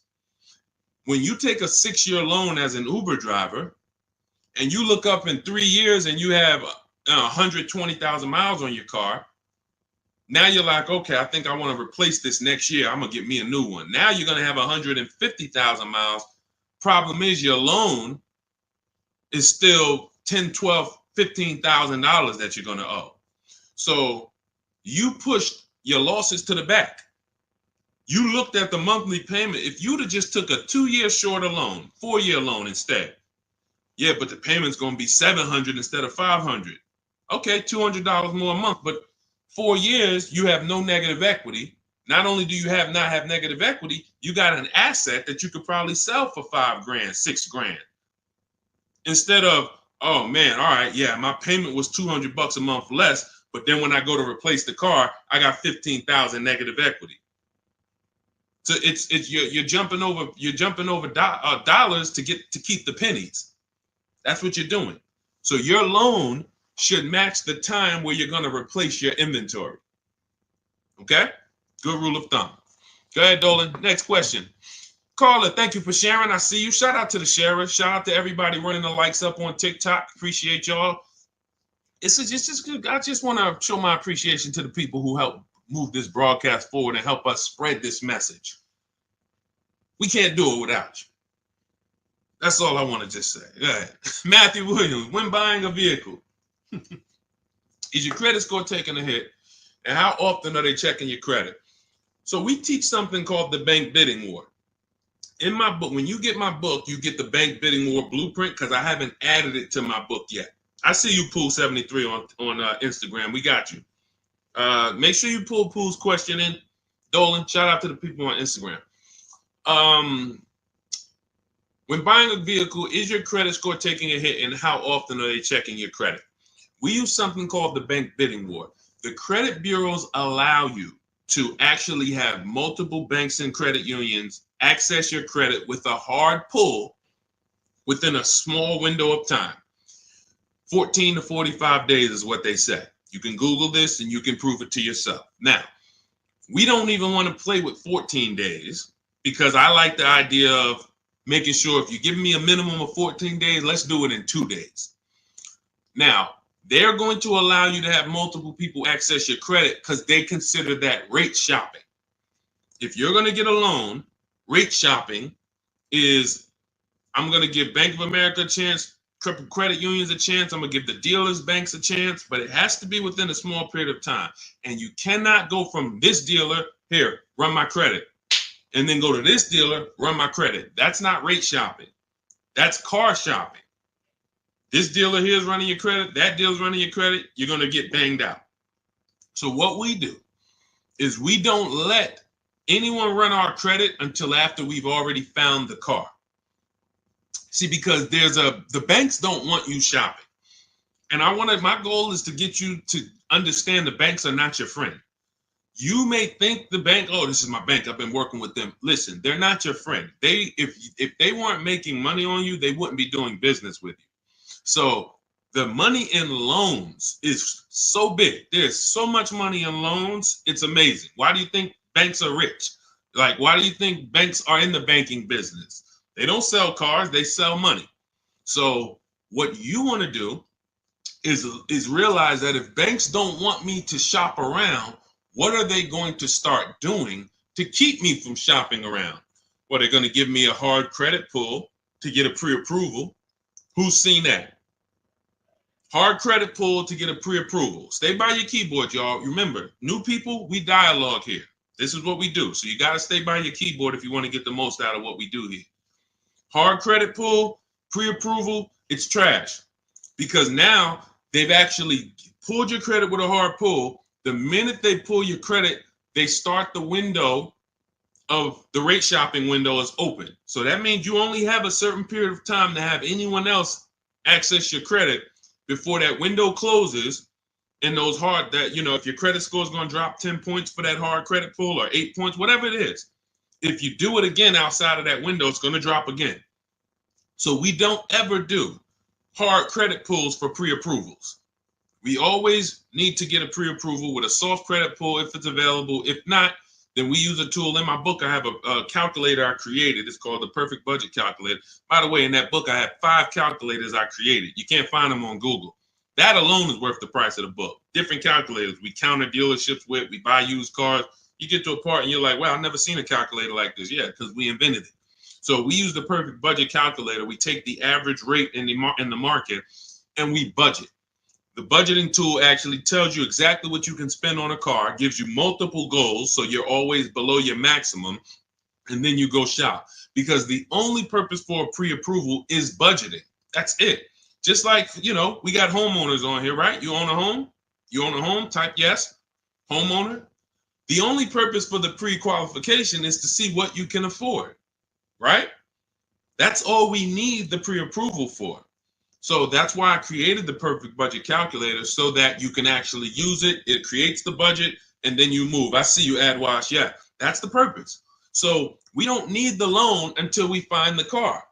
Just like with the house, I don't need the loan until I find the house. What I need is a pre-approval or a pre-qualification so I can budget. Then I go shop. Once we find the house, or find the car rather, that's when we now come home, we bring that paperwork home, and we let all these banks and credit unions bid, and we compete and let them compete. This person's going to give you 7%. This person's going to give you 5.9%. This person's going to give you 9%. And all of these people are going to compete, and then we let the dealers compete, and we see who wins. We never pick anyone to do our business with until they win a bid. That is the Cars from Home system. Whenever we are buying, that's how we guarantee below market offers, because someone won the bid. You were competing against all these people to get my business, and you won. You were competing to buy my old car, you won. That's how we do.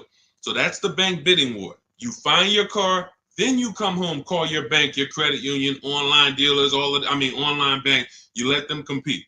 So when you get my book, you get the bank bidding war blueprint. If you want me to spell this out step by step for you, where those of you who are financing, you'll have 3 rounds of the bank bidding war blueprint. The bank bidding war to make banks compete at various stages, because there's a lot of money and interest. So this is all in my new digital book, Cars from Home, 7 Steps to Saving Time, Money, and Avoiding Dealerships. It's normally $97, but you can get yours for 75% off as part of my welcome offer for 30 minutes only. Go to my TikTok bio, Instagram bio, YouTube comments, or Facebook comments, click those links. Activate your 75% off. The book is digital, so it'll be in your inbox by the time we end this stream, and you'll have everything I teach step by step. You can use it for, over and over and over again. 2, 3, 4, 5 cars. You'll still be saving money from the same $24 book if you get there before the 30 minutes is up. All right. And make sure you screenshot the thank you page, because some of you type your email wrong. You might be, yo, man, I'm trying to hurry up and get this deal. You don't realize you typed your email wrong, and I can't email a book to the wrong email. So screenshot that page so you'll have my support team's email, just in case that book isn't there in 5-10 minutes. Just email my team. Go ahead, Dolan. Next question. Oh, no, pull my man Pulling from Instagram. Did you see him? We got Ingrid too. It's a lot of people on Instagram, so we're gonna try to get to questions from every platform. Do you ever advise buying the lease at the end because you went way over miles originally allowed? Great question. No, I'm gonna tell you why. The moment you lease your vehicle, your contract says what you should bring the vehicle back with in terms of miles. Let's say average is 36,000 miles, 12,000 per year. They have a buyout price based on that, a residual value based on that. So that means at 36,000 miles, they already know this is what we plan to sell the vehicle for on the market when he brings it back. Let's just call it 18,000. Now, 18,000 is based on 36,000 miles. It may not be a good price. That's why before we actually buy our lease, we always do a market comparison. Is the price I'm going to buy my lease for even a below market price? If I could go get a used car that is similar miles, similar condition, similar features, but I can get it for 2, 3, 4,000 less, then my lease buyout price is overpriced. It's over market. So that's step one. We have to do a market assessment before we even consider buying the lease. But here's the bigger thing about going over miles. Just because you put 20 more thousand miles on it, that purchase price of 18,000 is still based on 36,000 miles. So you got now 60,000 miles. You're going to pay the same 18. You can't go to them and say, well, I got 60,000 miles. Can you lower that to like 14? No. So you're taking what in most cases is an already overpriced offer, and you actually are buying it on a worse offer because the mileage you're on, if you looked at, again, taking it back to the market comparison that I explained 2 minutes ago, if you looked at what are vehicles like this with the mileage I have selling for, I put 60,000 miles on it. You look around and you're like, whoa, those things are selling for 5,000 less than my buyout. That means the moment you buy that car at the buyout price that's on that contract, you literally lost $5,000 right there because you overpaid for it. So the solution is take the penalty. It was your fault. Now, what do I mean it was your fault? You choose your lease mileage. It's not selected for you. If you need 12, you choose 12. If you need 15,000 miles a year, you need 15,000. You take somebody like Jen. Jen's up on the screen right now. She got her Honda CR-V hybrid. $512 a month. She got a below market lease on this. This is one of the most popular hybrid vehicles in the market. $512 a month, no money down.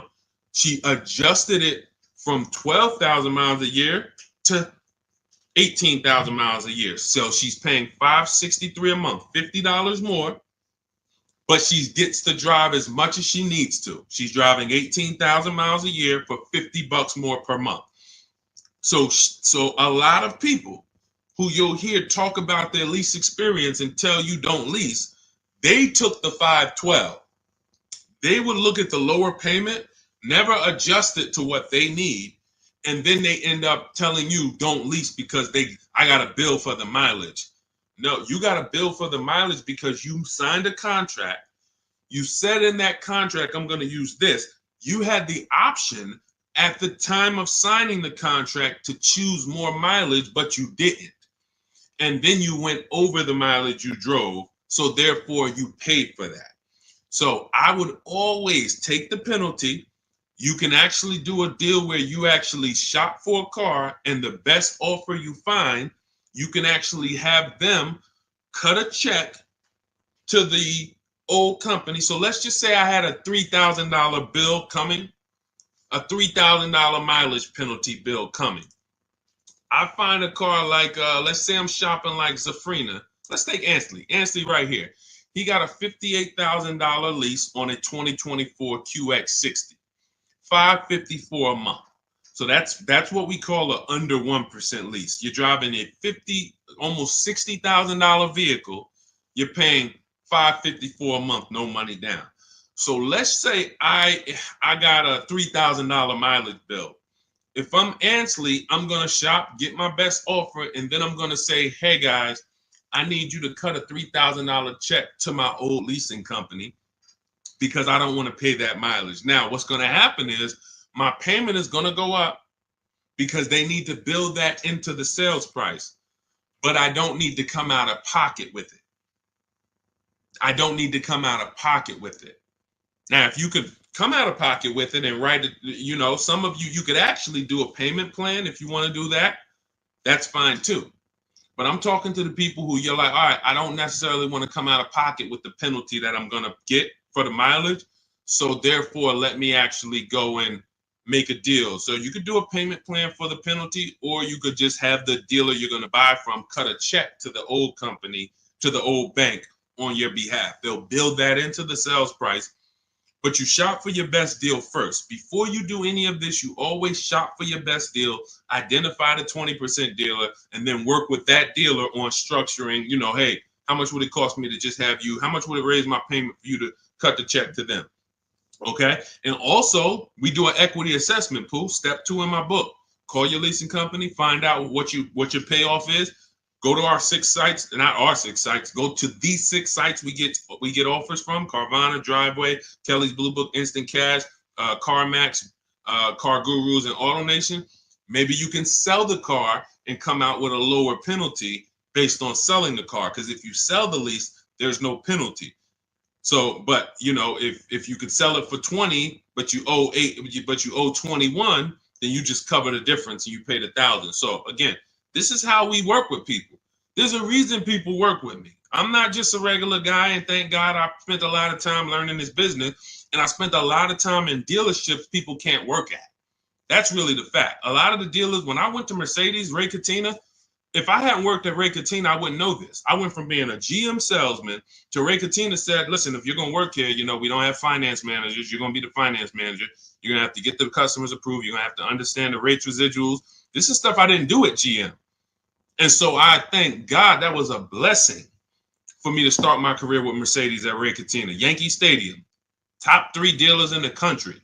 You know, so when car salesmen hear me talk, it's like, they don't understand it. And I get it. They're not trained the way I was trained. They didn't work where I worked. They were trained to just go get the numbers from the manager. That's why I could explain this from a financial standpoint. And this is what we do. So if you want to understand more about, you know, you want the step-by-step blueprint, grab Cars from Home, 7 Steps of Saving Time, Money, and Avoiding Dealerships. That's my new digital book, 5-star rated. You can get it for 75% off. It's normally $97, worth every penny. But as my welcome offer to you, you can get it for $24, 75% off if you get to my TikTok bio, Instagram bio, YouTube comments, or Facebook comments before 30 minutes is up. Once 30 minutes is up, price goes back to $97. Welcome offer is gone, and it's still worth it. If I miss the welcome offer, I'd still be grabbing it because, again, the $24, the $97, the thousands you're going to save on just the first car, avoiding mistakes and getting below market deals, you'll 10x. Minimum, you'll 10x what you invest in the book. Minimum. It's not even a question. All right. And let's go, Dolan. Keep it going. Great questions today. I'm really liking this. If you're getting value out of the stream, y'all type some dollar signs. You're getting value out of what we're doing. What's up, Leo? What's up, Rick? Shout out to the people tapping in on TikTok. Shout out to the people running the likes up. Y'all keep running the likes up. Every time y'all run the likes up, y'all let TikTok know that we're talking business over here and that they need to get more people over here. So every time you tap the screen, some of you like, how do we run the likes up, Deshaun? Just double tap the screen. Just double tap the screen. Yeah, shout out to everybody who is supporting the broadcast. Let's go. Go ahead. All right, and you know what? And I usually give, look, and here's the thing. I'm going to tell y'all this, and I just thought of this. I'm going to give and prioritize answering questions from the platforms that are the most engaged. Because I see we got people on every platform, YouTube, Facebook, Instagram, TikTok. People not engaged and they not, look, I see a lot of people on Instagram commenting, liking, sharing. I see a lot of people here. Dolan, when we see the question, when we see people engaged, because people be sitting back on the, you know, playing video games and got us on the same time. We got to give our attention to the people who like, yo, let's go. We over here. Thank you, Big Mike. Shout out to the sharers. I see you on TikTok. Go ahead, Dolan. All right, here we go. When you lease, can you only deal with that dealership?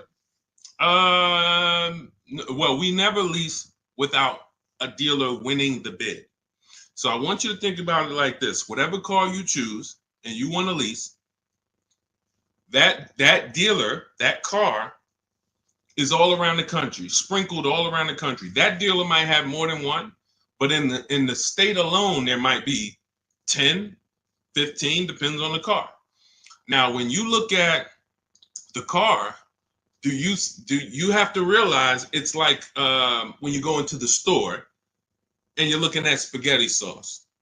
You go in the ShopRite, spaghetti sauce is $4.99. You go into Pathmark, it might be $6.99. You go into Stop and Shop, it might be $5.99. The exact same brand, same product, but it's a different price. You go on Walmart.com, you see it's on sale today for $2.99. Different prices at different places. So you don't have to service from there. Whoever wins your bid to buy your car, you don't need to service from there. You literally can buy from who wins the bid. You service from where it's the most convenient. If a dealer an hour away won the bid, that's who you buy from. But that you could service right up the road. Okay, I don't know if that was the question you're asking. If you want to ask a follow-up, Ingrid, feel free to ask a follow-up. Go ahead, Dolan. I see you. She's like, I'm paying attention. Car Merch Corner. Is it a good deal for $13,000 off an MC20 special? I can show you better than I can tell you. Let's just say, right, Sean's thinking like you. Sean's like, man, I got this dealer offering $13,000 off. That sounds good. Well, let's look at his F-150 Lightning XLT. He ended up getting over $20,000 off, almost 21. Had he took 13 from one dealer, he would have been leaving $8,000 on the table. He would have overpaid by $8,000. And this is why I say negotiators pay market value, because I'm sure you negotiated for that $13,000 off. I'm sure you didn't walk in and just say, hey, give me a price, and they gave you $13,000. You probably spent time, energy, and money to get that $13,000 off. But if Kimberly had done what you did on her Maserati, her $86,000 Maserati, she would say, oh, $13,000 off. That sounds good. That just sounds good. Then she wouldn't have got her $20,700 off. Now, how do we know these are the below market deals? How do we know that $20,000 on Kimberly and Sean's deal was the below market deals? And it was. How do we know it wasn't more money? Like Milligan. Milligan got, using our system, all of these people used our system, but Milligan got one of the biggest discounts I've ever seen. She bought a Mercedes EQE, $27,000 off. You got to zoom in, and I'm gonna, snip this different and zoom in on it. You can see the lines here with the yellow $79,000 vehicle. She ends up getting it for $51,000 after all the discounts and rebates. So how do we know that they were below market? They had all these other offers. That's the key. Kimberly knew this $20,700 off is the best because I have 7 offers higher than this. Different dealers, a lot higher than this. Now, if you told me, CarShare, Deshaun, $13,000 off a good deal, I got another dealer who's only giving me 10. I got another dealer who offered me 7 off. I got another dealer who offered me 5 off. Then I would tell you $13,000 is the win. Go ahead, grab it. But because you don't have that, you negotiated versus doing what we do, which is get bids. Now you're at the mercy of trying to hope you're at the bottom. You can't win. You just can't win. That's why negotiators pay market value and not below market value. You can't feel for the bottom. You can only assess the market, multiple offers, get to the bottom, 5 to 7 offers, pick the best one while you relax at home. It's just it. It's just it. Oh, great question. Common question that a negotiator asks, man, I talked them down this much, Deshaun. This got to be good, right? What do you have to compare it to? Nothing. Okay? Get more offers. You could do it your way, call around. You could do it my way. Email, scripts, all in my book. It's up to you. Go ahead, Dolan.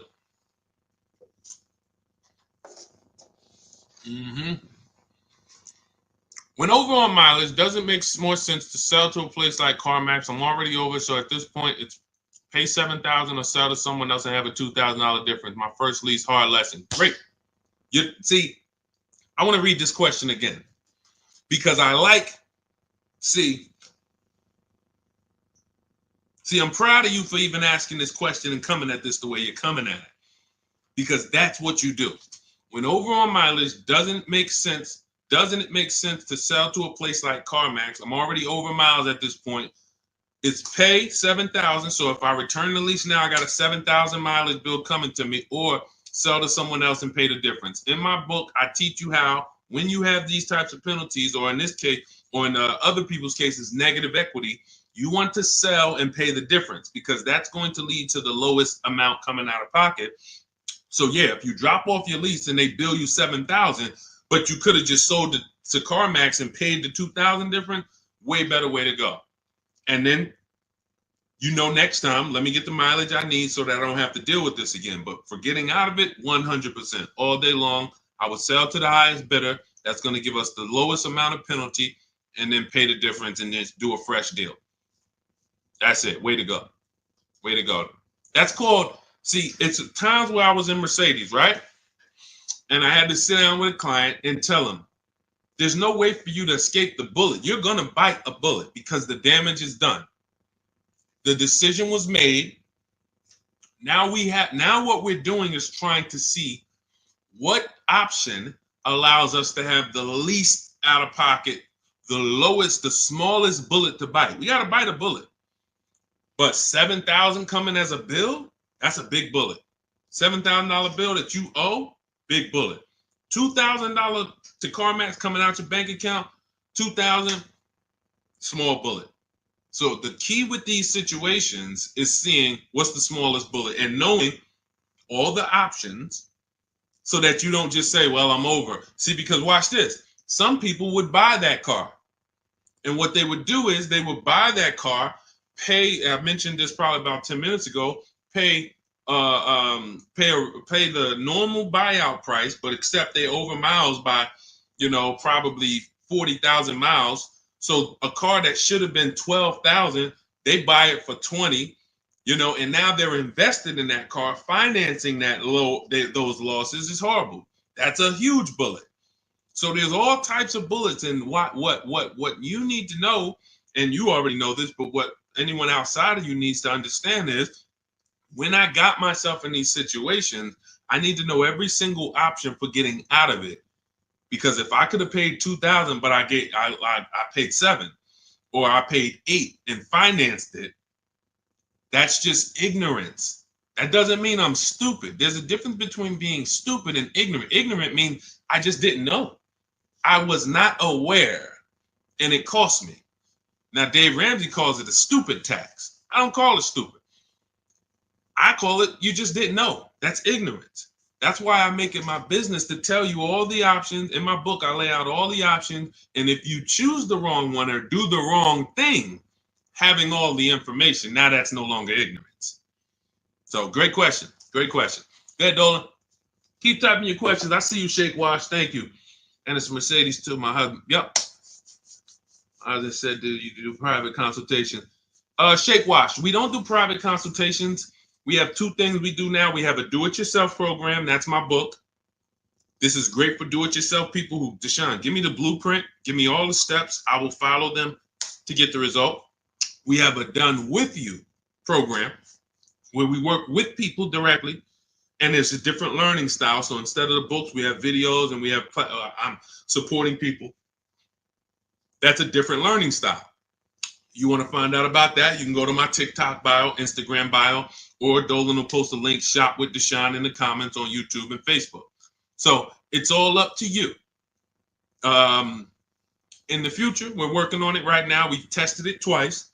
We will launch a done for you program. That's coming. And the way we do it, we shop the entire market. We report the market to you, and then we choose the below market deal. Same thing I'm teaching you to do. So it's all up to, again, who the person is. But our mission was to be the most valuable company to the car buyer. So what we do is we take any style, and our mission is to put solutions out there so that anyone can get to, what they need to get to. So no one has an excuse. If Cars From Home is offering every single way, from an inexpensive way, do it yourself, to a little more of an investment, but it's supported because I don't care, because I know I'm going to save money, and the people around me know working with me, you're saving money. It's not even a question. That's what I'm known for. Before I came to the internet in New Jersey, my friends and family was calling me, listen, I need a car. Listen, they knew, call Deshaun, call Deshaun, call Deshaun.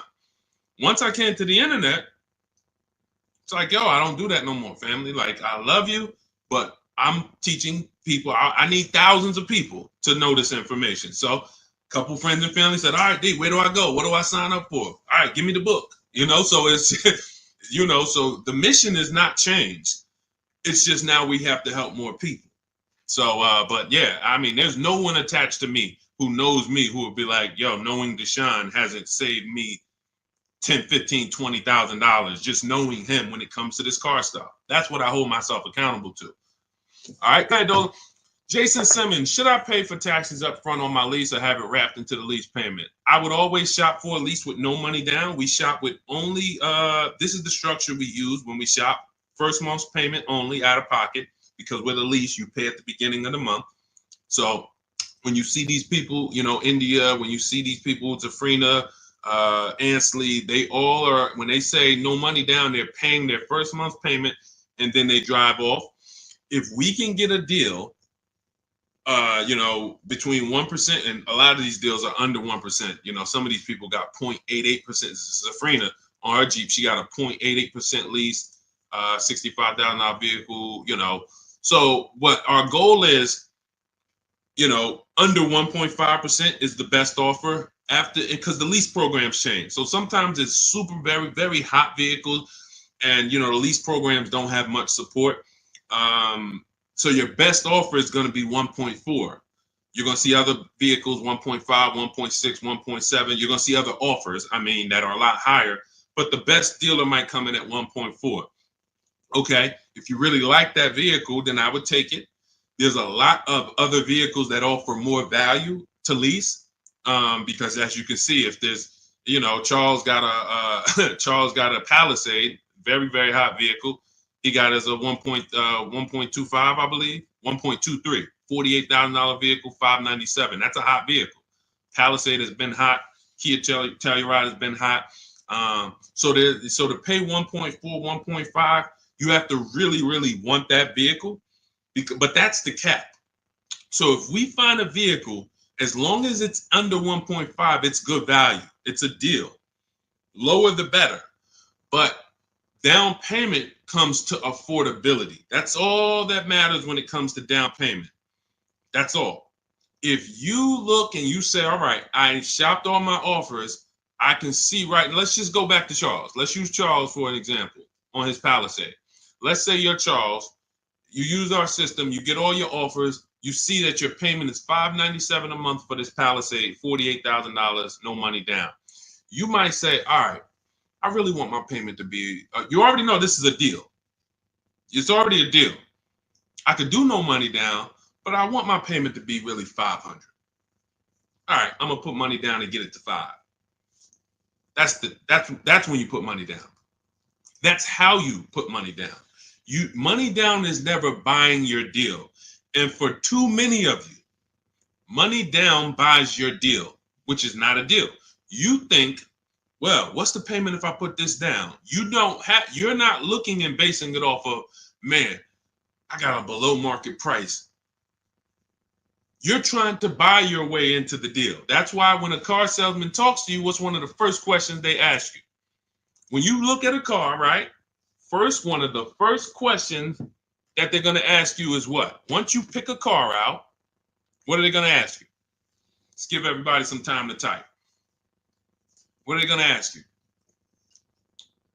Thanks, AJID. I see you. Thanks, Big Mike. Shout out to the sharers on TikTok. And you know what? I might do this. We might prioritize people that share on TikTok. If you share and then you ask your question, you get first priority. Let me know if we can manage that, Dolan. Because I want to reward the people that share. Like, I want to reward the people that share. Good. Yes, how much you putting down? Now watch this. How much do you want your monthly payment to be? Yes, good one, Shake Wash. That's the related question because the car salesman wants to see, are you a payment shopper? Am I talking to a payment shopper? A payment shopper is trying to get to a certain payment. They're not concerned with how much the car costs. You could overcharge me for the car. That doesn't matter. Get me to my payment. That's why being a payment shopper is a dangerous way to move. That's why the way we shop no money down because it allows you to see what you're truly paying for the car. So now when we consider that there are going to be people who want us to get into monthly payments, now they're trying to get us to realize, well, you got a deal because I got you to your payment. No, you didn't. The deal is, did you pay market value, below market value, or above market value, regardless of the payment? If somebody went into a Bentley dealer, if we got a bunch of prices on Bentleys, all of us just got a bunch of prices on Bentleys, and we got a $200,000 Bentley, and they took off $100,000, $50,000 off. 50% off. We'd all be looking like, wow, okay, out of all these offers, that deal, this is it right here. The payment's gonna be $3,000 a month. The payment has nothing to do with whether it's a deal or not. So when we look at putting money down, it is only for our affordability. The deal process of getting a deal has nothing to do with the process of monthly payment association. Nothing to do with it. We need to find the dealer who's going to sell us the car for the lowest amount of money. If I'm buying a pre-owned car out of a 100-mile radius, what dealer is going to sell me the best pre-owned car for the lowest price on the market? If I'm leasing a Honda Accord, what dealer is going to sell me the Honda Accord within a 100-mile radius for the lowest price? If I'm buying a brand new, Kia Telluride, what dealer within 100 miles is going to sell me the Kia Telluride at the lowest price? If I'm getting a loan, what bank or credit union within 100 miles of me is going to give me the lowest rate on the market? If I'm selling my car, not trading, I got this old car, I need to replace it. I'm not trading it into a dealer. What company that buys cars, pays cash, is going to pay me the highest amount for this old car? Y'all clear? This is bidding.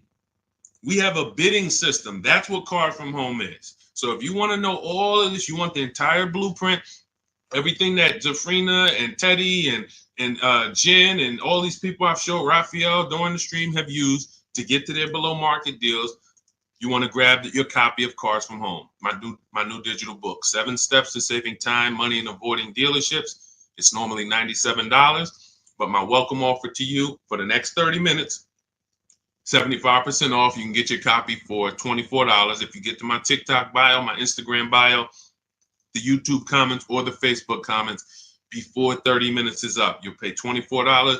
Make sure when you get your book, you screenshot the thank you page. The book is on the thank you page. You'll see a link that says open the book below, and I also email you a copy. But sometimes you're just moving too fast. You type your email wrong. We can't email a book to an incorrect email. So if that book isn't in your email in 5-10 minutes, I want you to email my support team so they can get your book to you, and you'll have these strategies for the rest of your life. And shout out to everyone who's reviewed the book. Use it. Make sure you email me your deals when you make them. Send me send me the list. Hey, D, look at what I got, man. I got all these offers. Look, man, and I know you did it when you say, hey, I did it. 90% was from the house. Soon as I know the people who use it, because the minute I've seen people who say, man, I went in the dealership, I used all your stuff, and I got this deal. No, you didn't. Sorry, somewhere along the lines you missed it. You might have been trying to go off my social media videos, but you didn't use our system because we're not making deals in the dealership. When I see people that say, yeah, man, the dealer 45 minutes away, I had to drive to get this. There you go. You use the system. When they say, yeah, I did this all from home, they even delivered the car to me. Yeah, you use the system. And you say, man, I looked at 17 used cars. I narrowed it down, and this one had this original price. Yeah, you use the system. It's stuff I hear that I could tell when people use the system. So go grab your copy. Shout out to everybody who checked in. We'll see you on another stream. Keep on learning so that you can relearn. God bless.